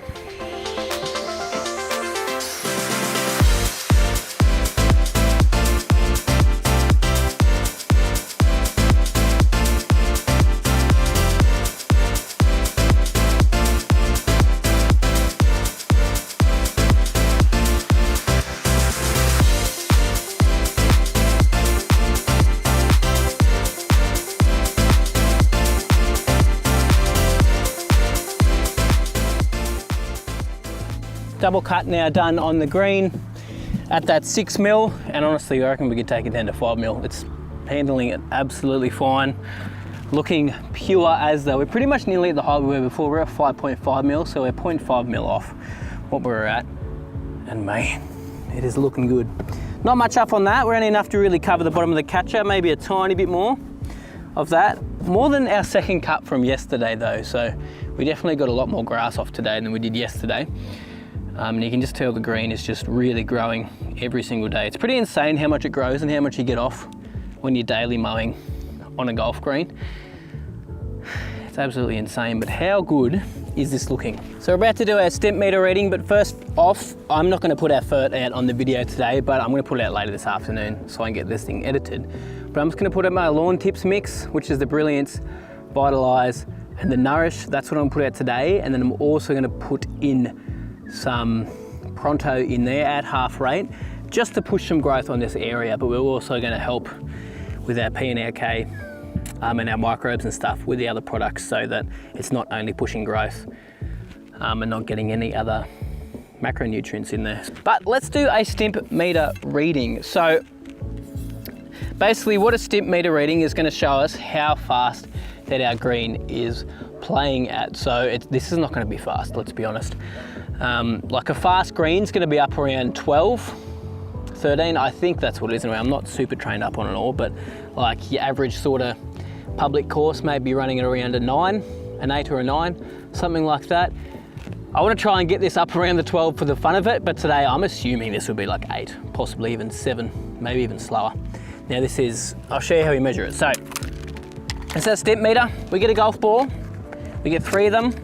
We measure 3 rolls and get the average of that in that direction. Then we come from the opposite direction and roll it 3 times as well, get the averages of that, and then put those 2 numbers together, divided by 2 to get an average, and that will be our stimp meter reading. How this works is, you can see it's got a little notch here for a golf ball.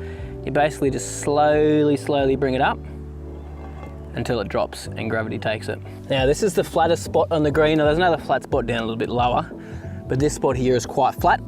We're not going uphill, we're not going downhill, we're just going across. There might be a little bit of break to the right, but not really much in this particular spot just here.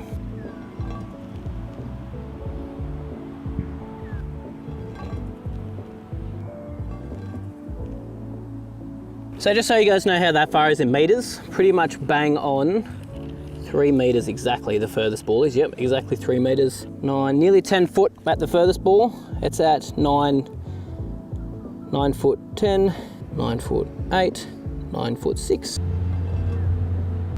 Must have been a little bit downhill. Oh well, either way, it'll get our average.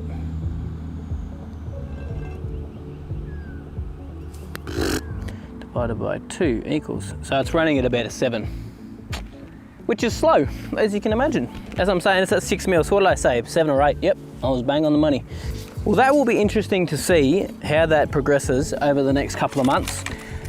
Obviously, once we start lowering our height of cut, I'll do another measurement next time we lower our height of cut.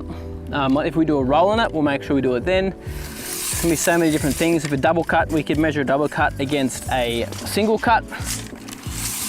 You're definitely gonna have to do that over the next little while. It's such a cool thing. But yeah, as you can tell, the green's slow, but it's not going to be a bad thing having a slow green out here because of the ridiculous undulations out here. Like, it is crazy. All right, just to show you guys, this is right on the edge of that big slope. I'm going to tap it.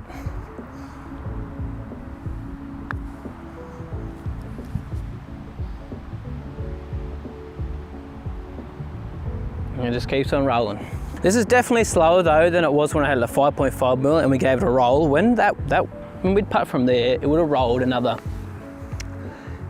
probably 5 or 6 meters past that point there.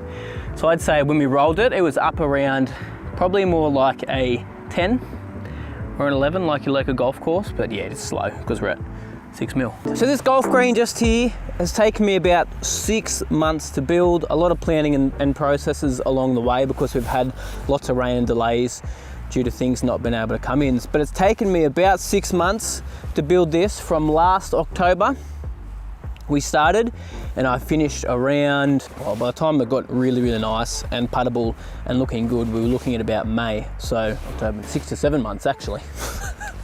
But let's break down where we started. So before any construction, before we could get into even thinking about building a golf green, we had to get a water source for this area. Now, if I couldn't get water for here, this golf green wasn't going to happen. So back on the 2nd of November in 2021, we actually sunk a bore down in the bottom paddock. So the greens here, as we can see, have actually sunk a bore probably about 200 meters from here down in this bottom paddock just here. So it was a bit of a risky thing because in this area, there was really, really low flow rates for bores, believe it or not. So I needed to sink a bore to get some water going because we have water tanks, but I mean, we don't have enough rainfall here to be supplying water to a golf green, let alone a whole par 3 in my paddock here that we're going to be building in the future to be working out for me. So the cost of that bore and sinking that bore, so we went about 65 meters all up, and the cost to me was 16.5 grand to sink the bore, and that's without any pumps, without running electrical there or anything. Next we had to get some power down to that paddock, so we had to run power from the house about 118 meters all the way down to where the borehole was. Now the reason the borehole was sunk there is because the guys who drilled it, CBJ Drilling, suggested that'd be the best spot, and we did get 500 gallons per hour, which is so much better than any other bore in this area. Everywhere else around here, all the guys I've chatted to, they get about 100 gallons per hour, which we could have worked with, but 500 is so much better. So we ran the electrical down to the bore pump, down there, and the electrical cost about 2.5 grand to run the electrical there. Luckily, my brother-in-law was an electrician, and he was able to help me out with that, so we saved some money on that cost there. So next we had to install a pump. So Davey helped out with that pump, and that was actually sponsored, and the irrigation pumps and more helped out with that as well. So we're looking at about, including the pump and the controller, about 4 grand. It might have been slightly more, but we're looking at about $4,000. So $4,000 for that, which again, I was sponsored for that. And then from there, we had to run our irrigation up to our tanks, which are up at the shed, just up the top behind the camera there. So unfortunately, it's quite a fair distance from the bore all the way up to the tanks. It's about 300 meters. So 300 meters of some poly pipe to run all the way up there. So all up, including running pipe all the way up to those tanks, connecting the tanks together, moving the tank, putting a pump in, and running irrigation down to the green and using valve and heads, a controller and everything. We're looking at around $20,000. Now again, it might be a tiny bit less, it might be a tiny bit more, but the guys at Reese Irrigation and Pools actually really have helped me out a lot with this, and they've supplied all of the irrigation for this par 3 golf course. They're actually going to be supplying for my fairways as well and my tee boxes, but just to run water from the bore pump to the tanks and supply water to the green and making it an automatic system, we're looking at about $20,000. And shout out to those guys as well for sponsoring. I mean, without these sponsors that I've got included for this project, honestly, I would not have been able to afford it. So if we're looking at the cost of just getting water to the green itself, including the tanks and everything, well, actually not including the tanks, because the tanks were here already. If I had to buy some tanks as well, probably be looking at an extra $5,000 to get those 2 tanks up there. But we're looking at about $43,000 just to supply water to this green here. Now it could be a little bit more because of some extra fittings here and there, and a couple of extra costs here and there as well, which I may have not included, but we're looking at about $43,000 to get water just to get this green growing at the start. So now comes the fun part, is the construction of this USGA spec golf green. So I'll break down why it's a USGA green in a second, but first off, let's talk about the cost of the diesel. So all up, the cost of diesel was about 1.5 grand all up. It's a lot of money, but I'll tell you what, huge shout out to Hutchin and Pierce, because without the gear that they supplied to help me build this green, and even just like getting the water running and everything as well with the skiddy and this trench jigger and everything like that, I reckon this project would have been super hard for me to do. Now, I could have hired the equipment out, but timing wise, it would have taken me so much longer and a lot more cost to me as well. So huge shout out to those guys. I mean, this project really could not be done without the guys at Hutchin and Pearce. So I really just want to credit them. And they haven't asked for any thanks either. I just really want to credit those guys because me have made this become a reality, as well as the other guys have helped out as well. Now I've got the rest listed on my phone because there's a few different couple of things that are listed here. But so the next step we did on this green build is we actually, after we took all the soil out and I got my levels, we put a drain under the green. So there's some rocks up the back there behind those trees. So a lot of water runs off the road that is on my property across this area just here. So this was a bog hole before we built the green, so I had to fix that problem. So we ran a drain underneath the green and then fill that in, and we had to buy some pits and everything like that. And then we also had to buy some ag coil to put our subsurface drainage in this green as well. So if we're looking at all the drainage costs all up, including the pit and even all the ag coil and everything, we're looking at about $2,000 all up, including all our fittings and everything as well. So that's how much it was for our drainage. Next we had our gravel layer. We went about 100 mil deep with our gravel layer, which is about 4 inches across the whole area, and we got our base levels with this as well. So all up, the cost of the gravel, which we got from the guys in town at Dencoal, it was $6,136.02 to be specific. So that was, I think from memory, that was 100 ton. Now the next layer that we put down was our sand layer. So I searched for quite a while for sand that was very, very close to USGA sand. Now, we paid about $43 per ton. Now I was looking at some stuff from in Sydney, which is actually certified USGA sand, and we're looking at about $95 to $100 per ton for that there. So that's why I decided to go towards this stuff that I actually got from Yagara, which again, the guys in Dencoal supplied this to me. Now all up, we had about 240 ton of sand. So we had quite a bit of sand in there. So all up, the cost of the sand was $10,647. Now we may have got a tiny bit more sand here and there. I know I bought some more sand for top dressing. So that was $550 for some more sand on top of that. But yeah, quite a big cost just in material. Now, obviously you do not have to do this if you're building a green at home. You do not have to build a USGA green. The reason I did it, because I was gonna build one green, I wanted to build it once and show you guys the way to build a USGA green. So I went all out on this. So you could save yourself almost 20 grand there just on materials and subsurface drainage on a home green to get something like this.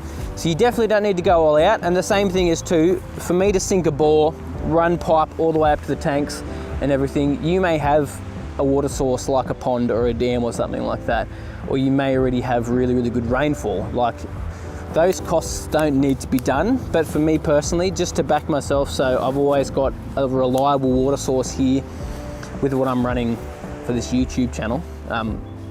Had to make sure that I had everything set in place and right. So in 2 years' time, if we did potentially get a drought, I've always got that reliable water source there for me.